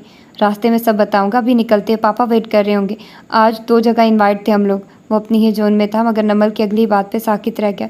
जब मैं इस तरह आपके काबू में ना आई तो वो अपनी घटिया दोस्त के साथ मिलकर ये प्लान बना लिया, मुझे बेहोश करके यहाँ उठा कर ले आए। नमल ने बेतासुर आंखें में जख्मीपन था और ने झटके से मुड़कर उसे देखा। शट अप नमल, जब कुछ जानती नहीं तो बकवास भी मत करो। वही संजीदगी भरा खुश्क अंदाज उसे धचका लगा। बकवास नहीं कर रही, जो हकीकत है वही बयान कर रही हूँ। वो गुस्से से बुलंद आवाज़ में बोली। तो ठीक है, मैं तुम्हें कोई सफाई नहीं दूंगा। नमल इब्राहिम, तुम्हें जो सोचना है सोचो, जो करना है करो, मगर एक बात याद रखना, जब हकीकत पता चलेगी तो तुम पछताओगे। मुझे बहुत अच्छा लगा अपने बारे में तुम्हारे रिमार्क्स जानकर। बेतासुर और सपाट लहजे में कहता हुआ वो मुड़ा, मगर अगले ही पल रुका और पॉकेट से बजते हुए मोबाइल को निकाल कर नमल की हथेली पर रखा और घर आया। और हाँ, अपनी इस बेस्ट फ्रेंड और ख़ास कर अपने दिमाग में अच्छी तरह इस बात को डाल लेना कि जो चीज़ एक बार ऑन अब्बास के नाम हो जाए, ऑन उसे तोड़ तो देगा मगर छोड़ने का सोच भी नहीं सकता, समझी? कहता वो लंबे लंबे डग बढ़ता बाहर निकल गया। नमल ने टिपटिपाई नज़रों से मोबाइल को देखा, जिस पर मुसलसल विशाल कॉलिंग लिखा आ रहा था और वक्त चिरा लिए वहीं बैठती चली गई। तो क्या वो सब जान गया था? तुम्हारा तो कोई मूड नहीं था भाभी की तरफ रुकने का। विशाल ने उसे आड़े हाथों लिया तो वो घबरा गई। घर आकर उसे पता चला था कि हारिस भाई ने रात घर आकर बताया था कि वो दोनों मलाहा की तरफ रुक गए थे। मगर हारिस भाई ने झूठ क्यों कहा? क्या वो इन सब के साथ मिले हुए थे? मगर वो उलझी। और अब विशाल के सवालात। और फिर मैंने रात तुम्हें इतनी कॉल्स, इतने SMS किए, किसी एक का भी तुमने आंसर नहीं किया। वो शकीपन। SMS? नमल ने चौंक कर उसे देखा। मगर मैंने तो कोई मैसेजेस नहीं देखे। क्यों, क्या तुम्हें नहीं मिले मेरे मैसेजेस? विशाल ने आंख उठा के उसे देखा। नमल बेख्तियार सटपटाए। सामने इनबॉक्स खुला पड़ा था। इसका मतलब है सब ऑन ने पढ़ लिए। अल्लाह अल्लाह, अब क्या होगा? नहीं, मैंने पढ़े थे रात, मैं जल्दी सो गई थी ना। नो, सुबह पढ़े। वो अटकी मिशाल ने मशकूक नज़रों से उसे देखा। फिर तुमने क्या सोचा तलाक के बारे में? कड़ी नज़रों से उसे घूरा। नमल ने बेख्तियार थूक निकला। कल वहाँ बहुत सारे लोग थे मिशी, मैं बात नहीं कर सकी। नमल ने हाथ मसलते हुए बेख्तियार सर झुका लिया। 2 दिन दे रही हूँ तुम्हें नमल, 2 दिन। अगर डिवोर्स ना हुई ना तो नमल खुश खुरदरा मर्दाना लहजा। दोनों बेख्तियार घबरा कर मुड़े। मिशी का सांस ऊपर का ऊपर रह गया। 1 कप चाय मिल जाएगी? तो हंस पर अंदाज। जी। नवल तेज़ी से उठी और बाहर निकल गई। किसकी डाइवोर्स हो रही है भाई? नवल के बाहर निकलते ही खुरदरे लहजे ने नरमाहट ले ली। वो मैं अपनी दोस्त का बता रही थी निमी को। क्लास फेलो थी हमारी। विशाल ने जल्दी से बात पलटी। शुक्र है उसने कुछ नहीं सुना। नमल चाय लाए तो उसे मेरे रूम में भेज देना। और ने इनकारा भरा। मुझे कह देते चाय का। नमल बेचारी थकी आई थी, मैं बना देती। वो हिम्मत करके बोली। मबादा वो बाहर ही ना निकल जाए। इतनी दिनों बाद तो हाथ आया था, 2-4 मिनट बैठकर बातें ही कर लूँ। ऑन चेहरे पर धीमी से मुस्कुराहट लिए पलटा। वो ऑन अब्बास की बीवी है और ऑन को अपनी बीवी के हाथ की ही चाय पीनी है। कहाँ वो बाहर निकल गया। पीछे जलती करती मिशाल रह गई। जनवरी की आमदाम थी। बारिशों का दूर दूर तक कुछ पता न था। 12 बजे तक तो धुंध छाई रहती थी। 1 बज के करीब सूरज मियाँ बादलों की ओर से ज़रा की ज़रा झांकते और फ़ौरन मुँह छुपा लेते। सारा दिन यही आंख में चोली खेली जाती। शाम के होते ही हर तरफ धुंध छा जाती थी। आज ज़रा मौसम साफ था, सो हर मंजर वाज़ेह था और नमल को आज का दिन ही मनहूस लग रहा था। एक तो आज उसे अकेले यूं नहीं आना पड़ा था और अब ड्राइवर भी सिरे से गायब था। उसने बेबसी से हाथ में थामे मोबाइल को देखा जिसकी बैटरी बिल्कुल एंड थी। थोड़ी देर पहले ही आरिस भैया को मैसेज किया था कि ड्राइवर आज उसे लेने नहीं आया, सो आज वो उसे लेने आ जाए। मगर किस्मत में ही ख़राब थी। अभी मैसेज लिख ही रही थी, मोबाइल ऑफ हो गया था। वो थकी मांदी गेट के पास बने एक चबूतरे पर आ बैठी। लड़कियां कब की अपने अपने घरों को सुधार चुकी थी। उसने दोबारा नजरें वीरान सुनसान सड़क पर जमा दी। शायद कोई बस या वैगन ही उस तरफ आ निकले। अब तो वो यूं ही आने पर ही पछता रही थी। अल्लाह जी कोई मोजज़ा ही कर दे, वरना मुझे इस वीरान सुनसान सड़क पर ही रात गुजारनी पड़ेगी। वो दिल ही दिल में दुआ मांगती रही। तभी उसे लगा कोई उसके करीब आकर बैठा है। नमल ने चौंक कर मुड़कर देखा और साकित रह गई। आप कैसी हो? मीठी नज़रों से वो उसे देख रहा था। आपकी हिम्मत भी कैसे हुई यहाँ आने की? वो चौंकी और झटके से उठकर उससे दूर हुई। ऐसे मत कहो, बहुत मोहब्बत करता हूँ मैं तुमसे। उसने तेज़ी से दूर जाती नमल का हाथ थामा। वो करंट खाकर मुड़ी। मगर मैं आपसे शदीद नफरत करती हूँ, सुना आपने? उनकी आंखों में देखते हुए चीखी और अगले ही पल झटके से अपना हाथ छुड़वाया तो वो लड़खड़ाकर दूर जा गिरा। उसका सर चबूतरे से जा लगा। नमल जो वापस मुड़ने लगी थी उसे गिरते देखकर तेज़ी से उसकी तरफ बढ़ी। आप ठीक तो हैं? सहारा देकर ऊपर उठाया। प्लीज़ तुम एक तरफ की कहानी जानती हो, दूसरी तरफ की भी सुन लो, फिर तुम खुद फैसला करना कि तुम्हें मुझसे नफरत करनी चाहिए या नहीं। नज़रों में इल्तिजा सी थी। नमल ने बेख्तियार गहरी सांस ली और चबूतरे पे आ बैठी और जब से मुठ्ठियाँ भींचे उनकी बात सुनने लगी। शाम के 6 बज रहे थे जब उसने घर कदम रखा था। रोज़ वो 3 बजे तक घर आ जाती थी। आज अच्छी खासी देर हो चुकी थी। लाउंज में कदम रखे उसे ठटक कर रुकना पड़ा। सभी लाउंज में मौजूद थे। बड़े पापा, चचा जान, हत्ता के रात 8 बजे घर वापस आने वाले ओन और भैया आरिस भैया वहीं मौजूद थे। उसे अंदर आता देखकर बड़ी माँ और मम्मा तेज़ी से उठकर उसी के करीब आई थी। नमल इतनी देर लगा दी, आज किधर रह गई थी बेटा? मम्मा ने बेसाख्ता उसे सीने से लगाया। मोबाइल क्यों ऑफ था तुम्हारा? इतनी कॉल्स की, तुम्हें मैसेजेस किए, नुमाइश के लिए रखा है क्या? उन्हें जहाना अंदाज में उसे पुप्पो से अलग किया था। वो खाली खाली नज़रों से उसे देखे गई। और ऐसे बात करते हैं क्या? बड़े पापा ने उसे टोका था और इशारे से उसे सोफे पर बैठने को कहा था। कहाँ थी बेटा आप? आपको पता है हम कितने परेशान हो रहे थे। आपका सेल ऑफ जा रहा था। ऑन और आरिज ने कितने ही चक्कर आपकी यूनी के लगाए, मगर चौकीदार का एक ही जवाब, आप जा चुकी है। कहाँ थी आप? बड़े पापा ने उसे अपने पहलू में बिठाते हुए धीरे से पूछा। सॉरी बड़े पापा, मेरी एक क्लास फेलो की तबीयत ख़राब हो गई थी। कुछ स्टूडेंट्स मिलके उसे हॉस्पिटल ले गए। मैं भी उनके साथ थी। मैंने आपको कॉल करना था बट बैटरी ख़त्म हो गई थी, इसलिए नहीं बता सकी। सारा रास्ता वो यही सोचती आई थी कि उसे घर जाकर क्या झूठ बताना है। सर झुकाकर उसने सुना दिया। अगर ये सच जान जाए तो? किसी से मोबाइल लेकर या हॉस्पिटल के रिसेप्शन से तुम कॉल कर सकती, तो तुम्हें पता हम लोग कितने परेशान हो रहे थे। ऑन को उसका सुकून खटका था। ऑन, पापा ने तनबीही नज़रों से उसे घूरा। जाओ बेटा, आप जाकर चेंज कर लो। बड़ी मामा ने उसे ऑन की घूरियों से बचाना चाहा। वो भी जैसे इसी इंतज़ार में थी, तेज़ी से उठी, फाइल और किताबें उठाए और सीढ़ियाँ चढ़ती चली गई। मामा एक बात पूछूं? आज वो लाड उठाने के मूड में थी, सो मम्मा की गोद में सर रखे लेटी हुई थी। मम्मा की धीरे धीरे बालों में चलती उंगलियां सुकून दे रही थी। पूछो। मम्मा ने मोहब्बत से उसे देखा। पापा अगर ज़िंदा होते तो हमारे साथ रह रहे होते क्या? जो उन्होंने किया, क्या आप वो सब माफ़ कर देती? मम्मा की चलती उंगलियां साकित हुई थी। बताइए ना मम्मा। नवल ने आंखें खोलकर उन्हें देखा। तुम्हारे दिमाग से अभी तक ये खन्नास नहीं निकला? मम्मा ने नागवारी से उसे देखा। मम्मा, पापा ने आपके साथ क्या क्या जुल्म किए थे, मैं सारी बात सुनना चाहती हूँ, प्लीज़ प्लीज़ मम्मा। नवल ने मम्मा के दोनों हाथ थामे थे जिन्हें उन्होंने बेदर्दी से झटक दिया। मैं उस शख्स का नाम भी नहीं सुनना चाहती, समझी? मम्मा ने गुस्से से उसे देखा था। क्या पता मम्मा, जैसा आप उन्हें समझती थी वैसे वो ना हो। नवल ने एक आखिरी कोशिश की। तुम कहना चाहती हो तुम्हारी माँ झूठी है? मम्मा ने शाकी नज़रों से उसे देखा था। नहीं नहीं मम्मा, मैं सिर्फ ये कहना चाह रही हूँ कि क्या पता बड़े पापा और चाचू ने ही आपसे गलत बयानी की हो। नमल ने डरते डरते वजाहत की, मगर मम्मा की पेशानी के रहस्य बल और शान भी खता कर गए थे। मेरा मतलब है नमल, मम्मा ने अफसोस से उसे देखा। तुम अपने बड़े पापा पर शक कर रही हो? लहजे में खफकी भरी थी। नहीं मम्मा, मैं एक बात कर रही हूँ। मुझे ये बताओ, ये बकवास तुम्हारे ज़हन में भर कौन रहा है? मम्मा ने झटके से उसका रुख अपनी जानिब किया था। नमल बौखला ही तो गई। मैं बस यूं ही एक बात पूछ रही थी मम्मा। करती हूँ भाई साहब से बात, रुखसत करे, तुम्हें दिन ब दिन दिमाग ख़राब होता जा रहा है तुम्हारा। मम्मा बुड़बड़ाती हुई बाहर निकल गई और वो वहीं बैठी रह गई। कमरे में गहरी खामोशी छाई हुई थी। कभी कभी दबाव पड़ने या करवट बदलने पर कमरे में मौजूद वाहिद बांध की चारपाई चिड़चिड़ा उठती थी। कमरे में एक कुर्सी, एक छोटी सी तपाई, चंद बर्तन जो अपनी असली रंगत खो चुके थे। वो एक ही चारपाई थी जिस पे वो दोनों खामोश बैठे थे। थोड़ी देर बाद कमरे में मर्दाना मगर ज़ईफ़ आवाज़ गूंजी थी तो साथ बैठा दूसरा वजूद चौंक उठा था। मैं अब्बास साहब और अवैस साहब के ऑफिस में मैनेजर की पोस्ट पे था। बहुत सौ जगहों पर धक्के खाने के बाद मुझे ये नौकरी मिली थी जिसे मैं खोना नहीं चाहता था। अब्बास साहब एक रहम दिल इंसान थे, मुझसे कोई ख़ास ही हंसियत थी। उन्हें बहुत मोहब्बत से पेश आते थे मुझसे, मैं भी दिलो जान से उन्हें चाहता था। मसला तब हुआ जब एक दिन उन्होंने मुझे अपने ऑफिस में बुलवाया और मेरे आगे अपनी बहन का प्रपोज़ल रख दिया। मैं तो भौंकचा रह गया। कहाँ मैं अदना सा मुलाजिम और कहाँ उनकी बहन एक बड़ी जायदाद की मालिक। रिजवाना कभी कभी ऑफिस आती रहती थी। मैंने उसे देखा हुआ था। वो अच्छी खासी खूबसूरत खातून थी।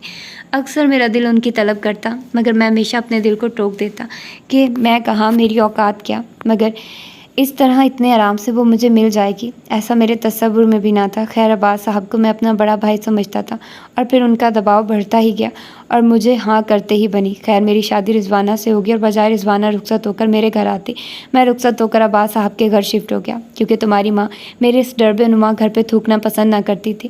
खैर शादी की रात ही मुझ पे एक नया इंकशाफ हुआ कि रिजवाना अपने कज़न प्लस एक्स फ्योंसी से मोहब्बत करती थी, मगर उसके भाई को कामरान पसंद ना था। सो उनकी नज़र मुझ पे ठहरी कि मैं सीधा साधा बंदा हूँ, आराम से उल्लू बन जाऊँगा। रिजवाना ने साफ मुझे कह दिया कि वो कामरान से मोहब्बत करती है और जल्द ही मुझसे तलाक ले लेगी। खैर मैंने उसकी बातों पर यकीन ना किया कि अब्बास साहब ऐसे हो भी नहीं सकते, मगर ये गलतफहमी भी मेरी जल्दी दूर हो गई कि एक रोज़ ऑफिस में ही मैंने अवैस और अब्बास को बातें करते सुन लिया। शुक्र है रिजवाना के सर से कामरान का भूत उतरा। कामरान तो मुझे एक आंख नहीं भाता था, लालची इंसान था, जायदाद हथियाना चाहता था हमारी सारी। देखा मैंने सारी प्लानिंग की चौपट कर दी उसकी। इब्राहिम सीधा साधा इंसान है, आगे पीछे कोई नहीं, हमारा मुलाजिम है, कंपनी में दबा रहेगा, हमारे आगे कोई उल्टा सीधा करने का सोच भी नहीं सकेगा। अब्बास साहब कह रहे थे और मैं हक तक रह गया। आज अब्बास साहब की शराफत का नकाब भी उतर गया।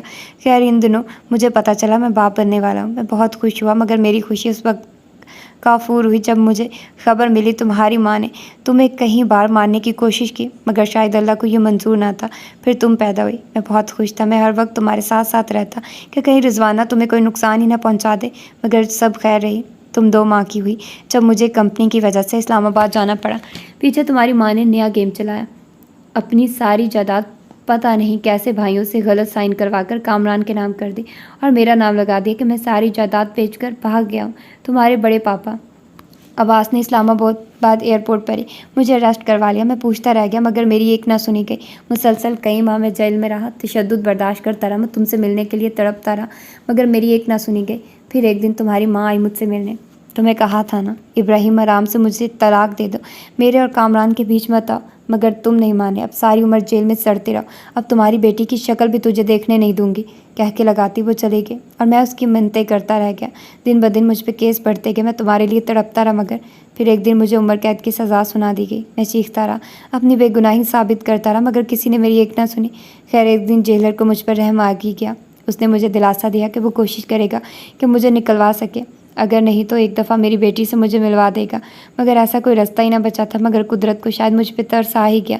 एक दिन अचानक न जाने कैसे जेल में आग लग गई, कहीं कैदी जल गए, कहीं जान बचाकर भाग निकले। उन भागने वालों में से एक मैं भी था।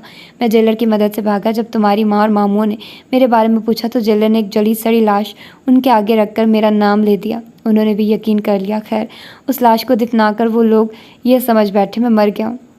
मगर मैं मरा नहीं था। मैं रोज़ रात को छुपकर तुम्हारे घर आता, तुम्हें घंटों तुम्हारी खिड़की के पास बैठकर देखता रहता, सुबह स्कूल जाते देखता। मगर एक दिन जेलर का फ़ोन आया कि कुछ लोग मेरे बारे में मशकूक हो गए। इससे पहले मैं दोबारा पुलिस के हाथ चढ़ूँ, मुझे यहाँ से भाग जाना चाहिए। खैर, मैं ना चाहते हुए भी कुछ दिनों के लिए रपोश हो गया। इतना अरसा मैं तुम्हारे लिए रोया, तड़पा, सिसका, और जब रह ना पाया तो एक दिन सोचा कि तुम्हें उठा के ले आऊँ और ये मुल्क ही छोड़ दूँ। और जिस दिन मैं तुम्हारी सारी तैयारी के लिए करके तुम्हें लेने पहुंचा, तब मुझे पता चला तुम्हारी माँ तुम्हें लेकर मुल्क से बाहर चली गई है। मैं रोज़ आता तुम्हें देखने, मगर बेसुध। फिर एक दिन अचानक सड़क क्रॉस करते मेरा एक्सीडेंट हुआ और मेरी एक टांग कट गई। कितना ही अरसा मैं हॉस्पिटल रहा, और अब जब ठीक हुआ तो फिर तुम्हें ढूंढना शुरू कर दिया। आखिरकार मेरी मेहनत रंग ले आई और आज तुम मेरे सामने बैठी हो। बुरी आंखों से मुसलसल आंसू जारी थे, और नमल, वो तो रो रो कर नरहाल हो चुकी थी।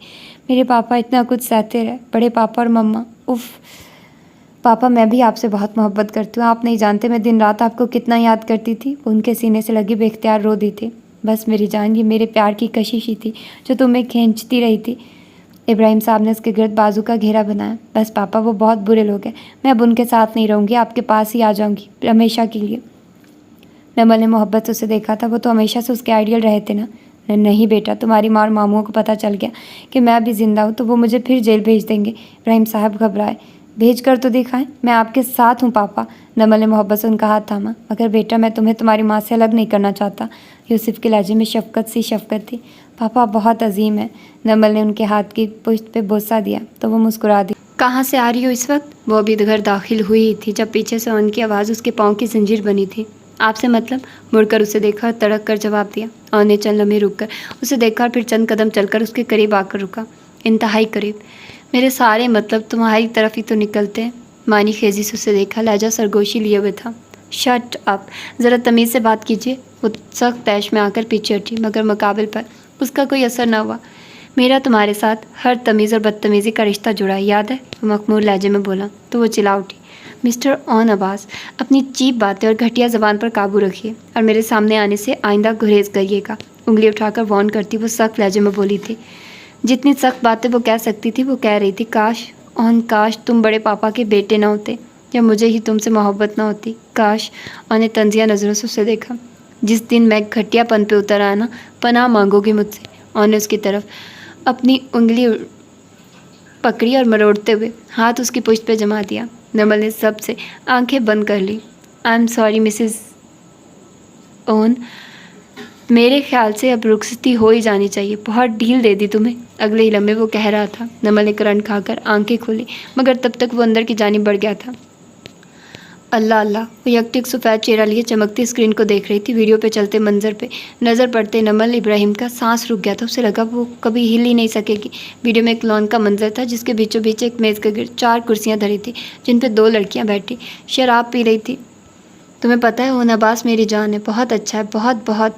मैं उसकी बीवी हूँ, मगर तुम्हें पता है मैं उससे जल्दी तलाक लूँगी। पता है क्यों? सरगोशी नुमा आवाज़ में साथ बैठी लड़की को मुखातिब किया। क्योंकि मिशी उसे पसंद करती है, और अगर मैंने तलाक ना ली ना तो मिशी मेरी वीडियो लीक कर देगी। फिर घर वालों के सामने मेरी इज्जत क्या रह जाएगी? पता है मिशी ऑन को बहुत पसंद करती है, मगर ऑन, आवाज़ लम्हा बलम्हा उसका दिमाग सनसना रही थी। वो सर पकड़े बैठी रही। आंखों के आगे अंधेरा छा रहा था। शाम को उसे रमला के नंबर से मैसेजेस मिले थे, साथ ही वो वीडियो भी कि अगर वो उनको नहीं छोड़ेगी तो वो ये वीडियो उसके घर वालों तो क्या जल्दी फेसबुक पे अपलोड कर देगी। या अल्लाह, ये मुझे कहाँ इतने सारे ब्लैकमेलर्स में फंसा दिया। अब क्या करूँगी मैं? उसे कराते सर को पकड़ कर बैठी थी, खुद से इंतहाई अजियत और तकलीफ़ के आलम में बैठ बोलते।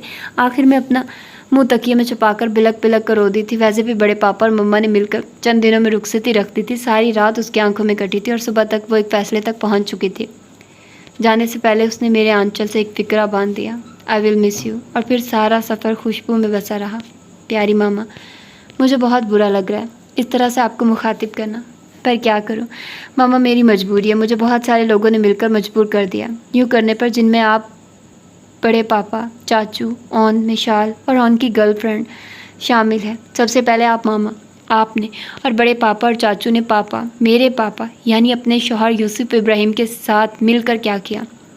आप जानती हैं मामा, मैं सारी हकीकत जान गई हूँ। आप सबने झूठ बोला था मुझसे कि मेरा बाप एक धोखेबाज, चालाक, मकार, अयार और एक शराबी इंसान था, मगर हकीकत उसके बरक्स थी। आप अपने कज़न कामरान के साथ इंगेज थी।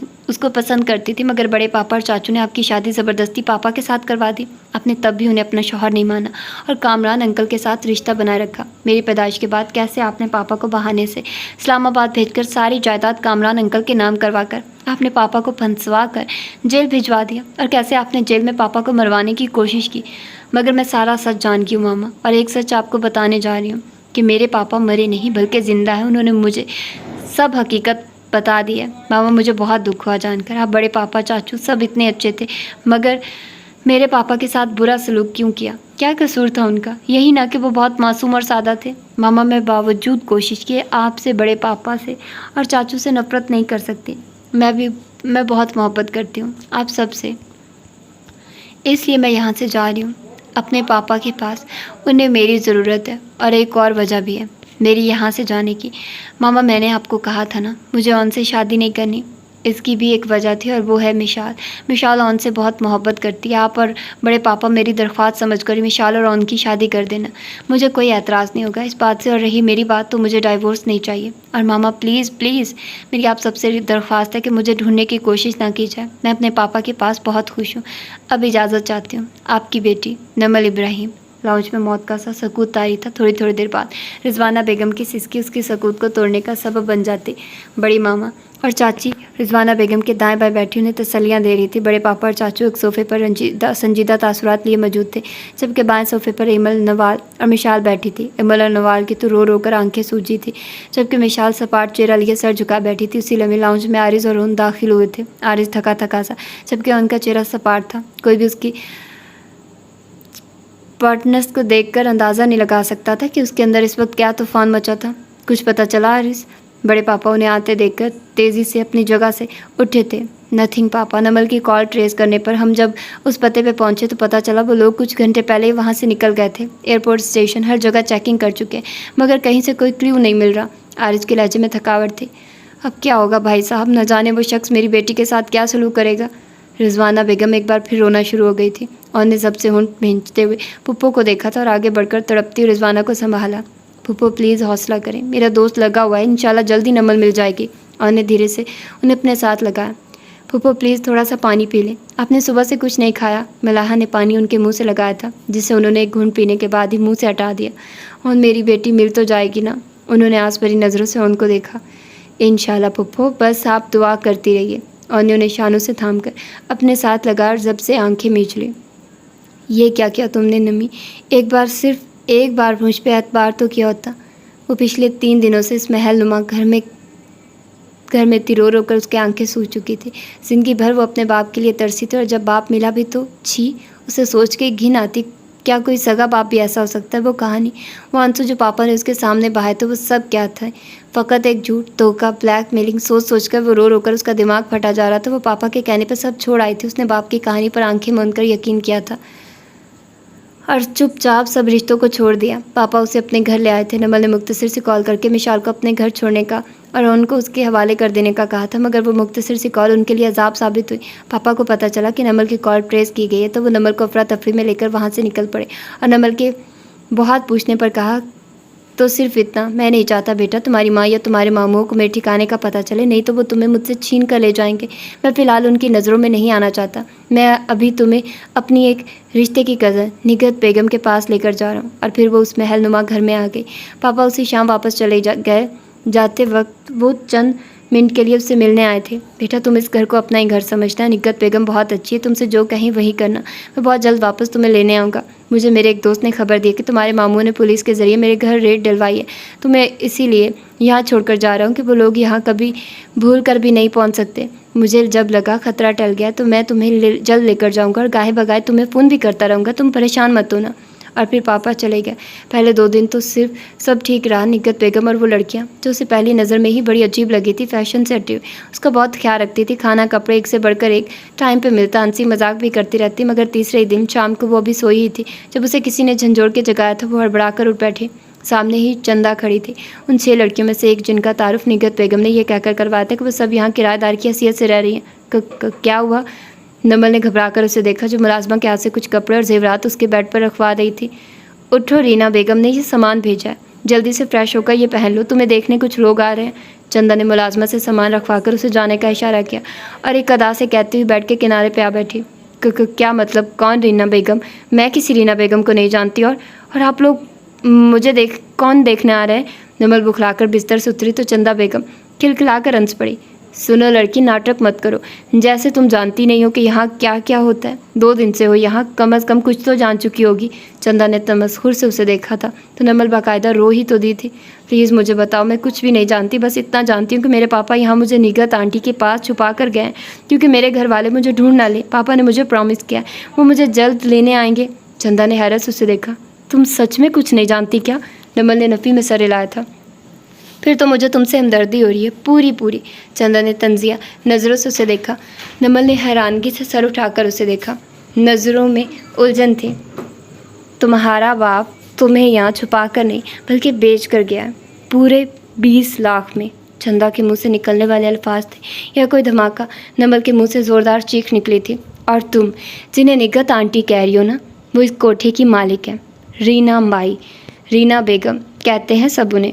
तुम्हारा बाप हर दूसरे तीसरे दिन कोई ना कोई लड़की लेकर आता है। इस बार अपनी बेटी ले आया तो सौदा 20 लाख रखा, वरना रीना बेगम उस निखट्टू को फ़कत 3-4 लाख देकर टरखा देती थी। चंदा बोल रही थी और वो साकित से बैठी आंखें फाड़े उसे देखे गई। तुम झूठ बोल रही हो ना? लहजे में आस भरी थी। चंदा का कहका ज़ोरदार था। जब थोड़ी देर बाद तुम किसी की बाहों में होगी तो तुम्हें खुद पता चल जाएगा मैं सच कह रही हूँ या झूठ। चंदा ने उसके करीब झुकते हुए सरगोशी नुमा आवाज़ में कहा और मुस्कुराती हुई उठ खड़ी हुई। नहीं प्लीज़ नहीं, ये सब झूठ है। तुम मेरे पापा से बात करवा दो प्लीज़। नमल ने तेज़ी से उठकर चंदा के हाथ थामे थे। बेचारी नमल, ये तो अब नहीं हो सकता। जब तक तुम्हारा बाप कोई नई लड़की लेकर नहीं आता तब तक तो ये नहीं हो सकता। हाँ, फ़ोन पर बात करने के लिए तुम्हें रीना बेगम की मिन्नत करनी पड़ेगी, हो सकता है उनका दिल पिघल जाए।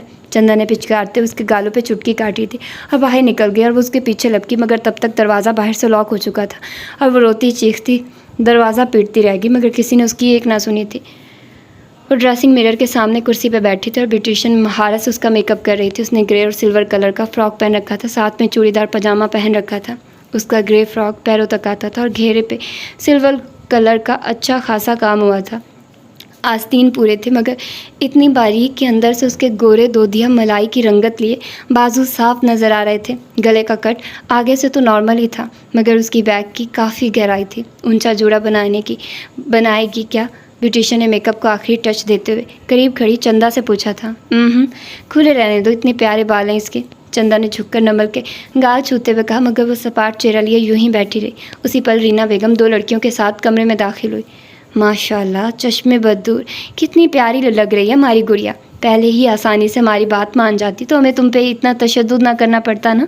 उसके गाल को धीरे से सुलाते हुए वो मुस्कुराती हुई बोली। उनकी नज़रें नमल के गाल पर थी, जहाँ उनके पड़ने वाले थप्पड़ों को ब्यूटिशियन ने बड़ी महारत से मेकअप की तह में छुपा दिया था। जल्दी करो भाई लड़कियों, आज रात बहुत बड़ा जश्न है भाई। अपने हामिद साहब का दिल हमारी नमल पे आ गया। आज नमल उनके साथ जाएगी और महफिल तुम लड़कियों ने लगानी है आज। रीना बेगम सारी लड़कियों को समझा रही थी और लड़कियाँ खड़ी सरगोशियों में नमल की किस्मत पर रश कर रही थी। हामिद मीर बहुत बड़ी आसामी थी, करोड़ों में खेलता था, पैसा उसके हाथ की मैल था। रीना बेगम का बहुत पुराना ग्राहक था, जब भी आता तो रीना बेगम को पैसों में तोल जाता। इसलिए जब भी रीना बेगम के पास नई लड़की आती सबसे पहले हामिद मीर को दिखाई जाती। और इस बार तो नमल को देखते ही वो ऐसा उस पर मर मिटा था कि एडवांस 2 महीने पहले की ही बुकिंग करवा ली थी, मतलब 2 करोड़। इसीलिए तो रीना बेगम हवाओं में थी और नमल 2 माह के लिए हामिद मीर के साथ लंदन जा रही थी। चलते वक्त रीना बेगम उसे मुसलसल ताकीद कर रही थी कि वो कोशिश करके हामिद का दिल बहलाए रखे। बहुत ज़्यादा नहीं तो 4-5 माह उनके साथ ज़रूर रहे, ताकि रीना बेगम पैसों की तादाद बढ़ा सके। वो चुपचाप आकर हामिद मीर की भेजी हुई कार में आ बैठी। कार में हामिद मीर के ड्राइवर के अलावा वो खुद की थी, अकेली, और वो चाह कर भी वहाँ से भाग नहीं सकती थी क्योंकि उसके पीछे हामिद मीर के मसल्ला गार्ड्स की 2 गाड़ियाँ थी।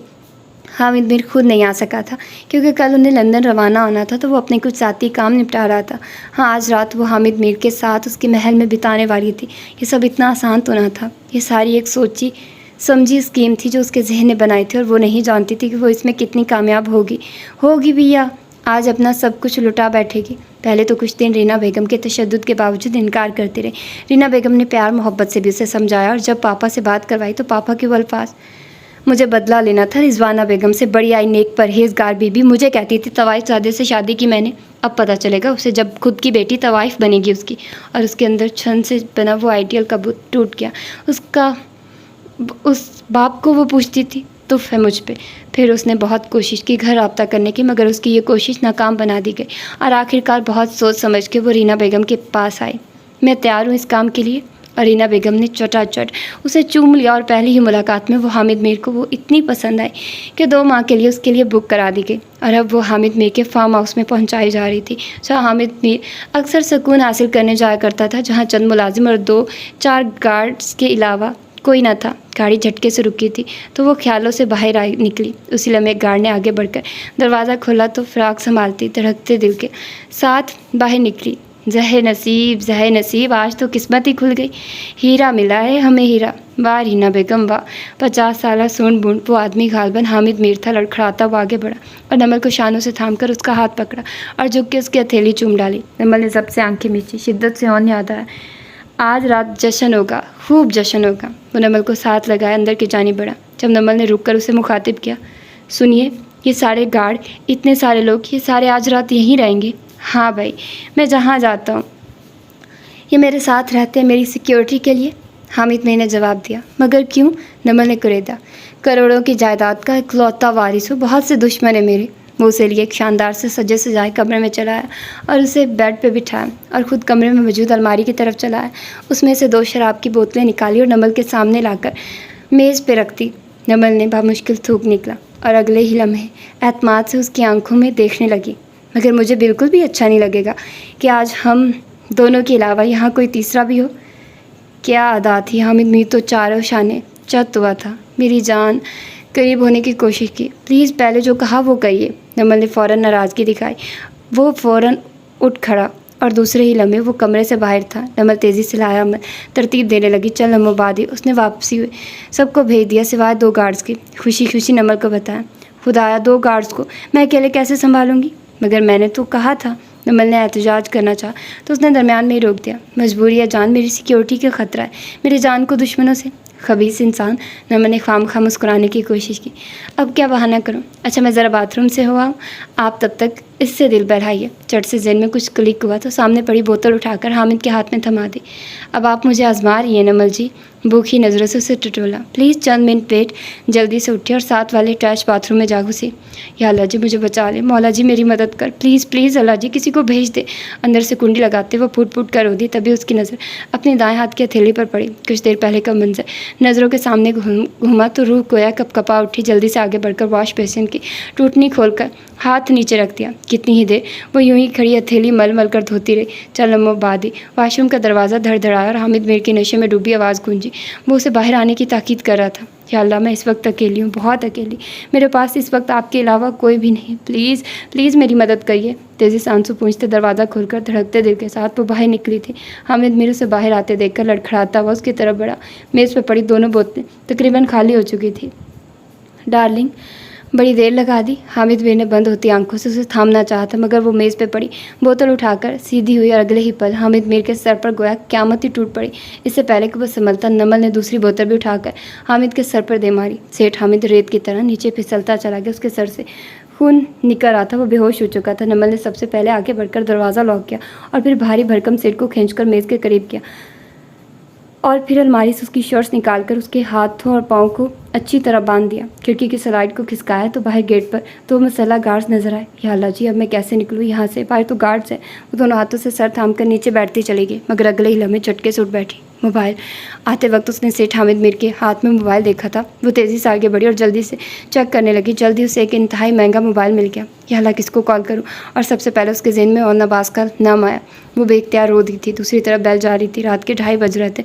न जाने ऑन उठाएगा भी या, मगर अल्लाह ने उसकी सुन ली। दूसरी तरफ फ़ोन की भारी गमगीन आवाज़ गूंजी थी तो वो सिसक उठी। ऑन?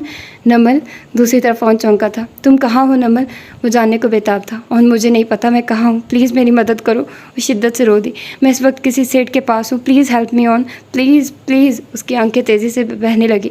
दूसरी तरफ ऑन साकित रह गया। नमल को पुप्पा ने बेच दिया, मगर दूसरी तरफ नमल की सिसकियों ने उसे हवास की दुनिया में ला पटका। निमी तुम प्लीज़ रो मत, मैं कुछ करता हूँ। तुम बस मुझे ये बताओ कौन सेठ है, जगह कौन सी है, कोई आइडिया तुम्हें? किसी खिड़की वगैरह से देख सकती हो बाहर? कुछ अंदाज़ा करो। दिल था के फटा ही जा रहा था। फूफा ऐसा कैसे कर सकते हैं? मुझे कुछ नहीं पता हूँ, कुछ भी। खिड़की के बाहर गार्ड्स खड़े हैं बंदूकें ताने। सेठ का नाम हामिद मीर है। मैं इस वक्त उसके फार्म हाउस में हूँ। ऑन मैंने शायद उसे कत्ल कर दिया। उसके सर से बहुत खून निकल रहा है। ऑन प्लीज़ तुम जल्दी आ जाओ। On please. उसके लबों से बेख्तियार सिसकी निकली। मैं आता हूँ निमी, तुम परेशान मत हो, मैं तुमको। राब्ता कट गया। On hello. नमल ने मोबाइल कान से हटाकर देखा, बैटरी लो थी। या अल्लाह जी प्लीज़। तभी हाथ में थमा मोबाइल बचा। ऑन कॉल बैक कर रहा था। Hello on. निमल ने बेताबी से मोबाइल कान से लगाया। निमी मैं आ रहा हूँ। अच्छा तुम परेशान मत हो, हम तुम्हारा नंबर ट्रेस करें, जल्दी तुम तक पहुँच जाएंगे। दूसरी तरफ ऑन की ज़िंदगी से भरपूर। ऑन जल्दी आना, ये मर जाएगा, इसका बहुत खून बह रहा है। एक खौफ सा उसके अंदर सर उठाने लगा। निमल मेरी बात सुनो, तुम्हारे आसपास कोई चीज़ है, कोई कपड़ा वगैरह? और ने उससे पूछा। हाँ अलमारी में है। वो जल्दी से बोली। उठो शाबाश, अलमारी से कपड़ा निकालो और अच्छे से उसका सर बांध दो, खून रुक जाएगा। और ध्यान रखना उसे होश ना आ जाए। ऐसा करो उसका मुंह भी बांध दो ताकि वो होश में आकर शोर ना मचा पाए, वरना गार्ड्स जान जाएंगे। मुझसे समझा रहा था। नंबर से लिराती उठी और अलमारी की तरफ बढ़ गई। अगले ही लम्हे वो उसका मुँह और सर अच्छे से बांध रही थी। कितनी देर ऑन उसे फ़ोन पर तसल्लियाँ देता रहा और फिर ये कह करके वो उसे 3-4 घंटों की मसाफत पे पुलिस ने उसे ट्रेस कर लिया था। वो लोग वहाँ से निकल आ रहे थे। थोड़ी देर बाद और उसे फ़ोन करता रहा और उसे तसल्लियाँ देता रहा। इतने दिनों की भागदौड़, मारे, तशद्दुद, रो रो कर सूजी हुई आंखें लिए, रत जगे खौफ जो इतने दिन तलवार की तरह उसके सर पर लटका रहा, सब गड़बड़ हो रहा था। जो आखिरी बात उसके जहन में रही वो यही थी। ऑन आ रहा था, भला आखिर अल्लाह ने उसकी सुन ली थी। मैं जब बच्ची थी तो अक्सर खिलौने टूट जाते थे। मेरे रोने पर माँ आकर जोड़ देती थी। सुना है माँ से बढ़कर तुझे उल्फत है बंदों से, तो आकर जोड़ दे यार, अब मैं खुद को तोड़ बैठी हूँ। वो आंखों पे बाजू रखे लेटी थी। दफअतन दरवाजे पे दस्तक हुई। उसने आंखों पर से बाजू नहीं हटाया, इसी तरह लेटी रही। दरवाज़ा खुलने की आवाज़ आई, फिर चलते कदम। आने वाली ने आगे बढ़कर खिड़की के पर्दे हटाए। नमल उठ जाओ बेटा, तबीयत अब कैसी है? उसने मामा की आवाज़ सुनी। फिर अपने बेड की पाइंती के पास दबाव महसूस हुआ, जैसे वो इधर बैठ गई थी। बुखार उतरा तुम्हारा? उन्होंने झुककर उसका माथा छुआ। नमल ने आंखों से बाजू हटाया और खाली खाली नज़रों से उन्हें देखा। मैं ठीक हूँ मामा, कहती हुई कोनी के बल उठी। नकाहत पस मर्द की, जैसे जिसे मैं जान ही ना रही हो। कुछ खा लो बेटा, जब से आई हो यूं ही पड़ी हो। उन्होंने नरमी से उसके बाल सुलाए। वो जब से आई थी इतनी बीमार हो गई थी कि मामा से बाकायदा बात हो पा रही थी। उसने नफ़ी में गर्दन हिलाई, गले में आंसुओं का फंदा सा पड़ने लगा था। नमल मेरी जान, ऐसा कब तक चलेगा? मामा ने नरमी से उसे अपने साथ लगाया। उसका जब टूट गया। मामा पापा ने ऐसा क्यों किया? मैं उनकी बेटी नहीं थी क्या? दरवाजे में खड़ी बड़ी मामा और उन्होंने बेदर्दी से होंठ काटे। उसे एक हफ्ता हो गया था घर आया और उसकी हालत इतनी अबतर थी कि बड़े पापा तक को उसने रुला डाला था। बस यही एक सवाल वो बार बार दोहराए जाती और अगले बंदे का सब आजमा जाती और फिर बस उनकी बर्दाश्त यहीं तक थी। उसी रात वो बड़े पापा के पास आया था। पापा मैं चाहता हूँ अब नमल की रुखसती हो जानी चाहिए। मगर रौन बेटा तुम जानते हो उसकी जहनी हालत अभी ठीक नहीं। बड़ी मामा ने उसे समझाना चाहा। मामा मैं अब मज़ीद बर्दाश्त नहीं कर सकता, उसे रोते बिलखते तड़पते देखकर मेरे अंदर छुरियाँ चलती हैं। आप प्लीज़ उसे मेरे हवाले कर दे, मैं ठीक कर लूँगा प्लीज़ पापा। उनके लहजे में इल्तिजा थी। ऑन ठीक कह रहा है, मैं भी यही सोच रहा था। रिजवाना से सुबह ही बात करता, सादगी से रुखसती करते हैं। नमल के ठीक होते शानदार से वलीमा कर देंगे। बड़े पापा ने उसका कंधा थपथपाया तो बड़ी मामा ने भी सरस बात में हिला दिया। हमारा तज़किरा छोड़ो, हम ऐसे लोग हैं जिनको नफ़रतें कुछ नहीं कहती, मोहब्बतें मार देती हैं। मौसमों के खेल जारी थे, कभी धूप कभी छाँव, कभी बादल और कभी बारिश। मगर इसके अंदर उदासी का मौसम ठहर सा गया था। ज़िंदगी ने बसाती उल्टती थी। हर शाम जैसे शाम गरीबा थी। मगर ये जो इंसान होता है ना, ये हर तरह के हालात में समझौता करना सीख जाता है। शायद तभी तो अशरफुल मखलूक़ात का दर्जा पाता है। अभी कल ही की तो बात लगती थी जब ऑन और बड़े पापा ने अपने सारे कॉन्टैक्ट्स इस्तेमाल करके उसे इन लोगों के चुंगल से निकाल बाहर लाया था और यहाँ तक कि उसे पुलिस, मीडिया और तफ्तीशी अफसरान की नज़रों से भी बचा लिया था। सेठ हामिद मीर कोई छोटा मोटा नाम नहीं था, मगर उसके लिए भी बड़े पापा ने अपने सारे कॉन्टैक्ट्स इस्तेमाल करके सेठ हामिद के कत्ल को किसी पुरानी दुश्मनी का हवाला देकर नमल का नाम दरमियान से निकलवा दिया था। सेठ उस रात ज़्यादा खून बह जाने की वजह से मर गया था और वाकई सारे अफसरान ने बड़े पापा के साथ खासा ताउन किया था। ये अलग बात थी कि तफ्तीश के लिए उन्हें बार बार बुलाया जाता रहा था, भले उन्हें सैकड़ों बार बुलवाया जाता, मगर नमल को कभी भी नहीं। और वाकई बड़े पापा ने इस मामले में नमल को दूध में से मक्खी की तरह निकाल बाहर फेंका था। उसे उनके थ्रू पता चला था कि उसका बाप भी ये मुल्क छोड़कर भाग गया था और रीना बाई न जाने उस रात अपने गिरोह को लेकर वो भी गायब हो चुकी थी। 3 माह का अरसा बीत चुका था, मगर यादें नाक की तरह उसके आसपास लिपटी थी। हर वक्त डसती रहती और वो चाहने के बावजूद उनसे पीछा नहीं छुड़ा सकती थी। वो बाहर की एक गीली सिली रात थी, शाम थी, परिंदों के घौल अपने आशियाने की तरफ उड़े चले जा रहे थे। ऐसे में वो इर्द गिर्द से बेनियास न जाने किन सोचों में गुम थी। तभी कोई धीरे से उसके साथ इंतहाई करीब आ बैठा था। नमल ने गर्दन मोड़कर एक नज़र अपने साथ बैठे वजूद को देखा और फिर नज़रें सामने गुलाब के फूलों पर टिका दी। क्या सोच रही हो? उन्होंने मुसलसल उसे एक ही जगह टिकटिकी बांधे देख कर पूछा था। बड़े पापा को मेरी रुखसती अभी नहीं करनी चाहिए थी। वो दुख भरे लहजे में बोली। ने फिजा में तवील सांस छोड़ी। वो पिछले 1 माह से बस यही बात बोलती थी और बहुत तहम्मुल से उस बात को बर्दाश्त कर रहा था। मैं इस सब के लिए अभी तैयार नहीं थी और वैसे भी मैं अब खुद को आपके काबिल नहीं समझती। और मिशी, वो आपसे मोहब्बत करती है, आप उसके साथ खुश रहते। मैं नमल की बात जारी थी जब ने उसे टोकते हुए आहिस्ते से उसका यह होता हाथ अपने हाथों में लिया था। खुदा न खास्ता तुम्हारे साथ कुछ भी गलत नहीं हुआ था जो तुम मेरे काबिल नहीं हो, और अल्लाह ना करे अगर ऐसा कुछ भी हो जाता तो तब भी तुम मेरे लिए वही बेवकूफ़ सी पागल सी नमल होती जो बहुत आसानी से हर किसी की बातों पर एतबार कर लेती है। मुझे तुमसे मोहब्बत नहीं, इश्क है यार। तुम समझती क्यों नहीं हो? कैसी बीवी हो तुम जो अपने शौहर, हर वो लड़की जो तुम्हारे शौहर पे मरती है, देने को तैयार रहती हो? इट्स नॉट फेयर यार। वो बात को मजाक का रंग दे रहा था और वो सब समझती थी। वो पिछले 1 माह से यूं ही उसे खुश रखने की कोशिश कर रहा था और वो थी कि चलो उठो, अब सर्दियाँ ख़त्म हुई हैं, नहीं है जो तुम बगैर स्वेटर और शॉल के बैठी हो। बीमार पड़ गई ना तो सारी रात मुझे जागना पड़ेगा। वो अब झुक के उसे उठा रहा था। वो भी चुपचाप उठ के उसके साथ अंदर की जानिब बढ़ गई थी। रात का न जाने कौन सा पहर था जब ओन की आंख खुली थी। बेख्तियार उसकी निगाहें सामने बेड पर पड़ी थी। खाली बेड देखकर बेसाख्ता वो उठ बैठा था। दाएं जानिब मौजूद वाशरूम का दरवाज़ा भी खुला था। नज़र टेरेस के दरवाजे पर पड़ी थी जो खुला था। यकीनन वो वहीं पर थी। ये उसका रोज़ का मामूल था। जब भी रात के आखिरी पहर वो जागता, वो बजाय बिस्तर पे मौजूद उसे हमेशा बालकनी पे ही मिलती थी। और मुश्किल आंखें खोलते वो उठा था और टेरेस का दरवाज़ा खुलकर बाहर निकल आया। सामने ही वो मोबाइल हाथ में लिए मुसलसल स्क्रीन को घूरने में मसरूफ़ थी। आहिस्ते से चलता हुआ वो उसके करीब जा बैठा था। आपको पता है, मुझे घर से निकालने, आप सब ने दूर करने और कोठे पे भेजने में पापा की मदद किसने की थी? सपाट नज़रों से उसने गर्दन मोड़कर ओन को देखा। किसने? या अल्लाह, ये लड़की कब इस स्ट्रेस से बाहर आ गई? ओन ने ठंडी गहरी सांस लेकर उसे पूछा। रमला ने, नमल ने रंधी आवाज़ में बताया। व्हाट? ओन ने चौंक कर उसे देखा। नमल ने जवाब देने के बजाय चुपचाप मोबाइल की स्क्रीन ओन के सामने कर दी। सामने रमला की मेल खुली हुई थी। मुझे समझ नहीं आ रहा तुम्हें मुखातिब कैसे करूं। मैंने हमेशा तुम्हें अपना रकीब ही समझा नमल। ये बात तब शुरू हुई जब मैंने पहली बार उनको देखा। वो जुमला तो तुमने सुना ही होगा, पहली नज़र की मोहब्बत, बस मुझे वहीं हो गई।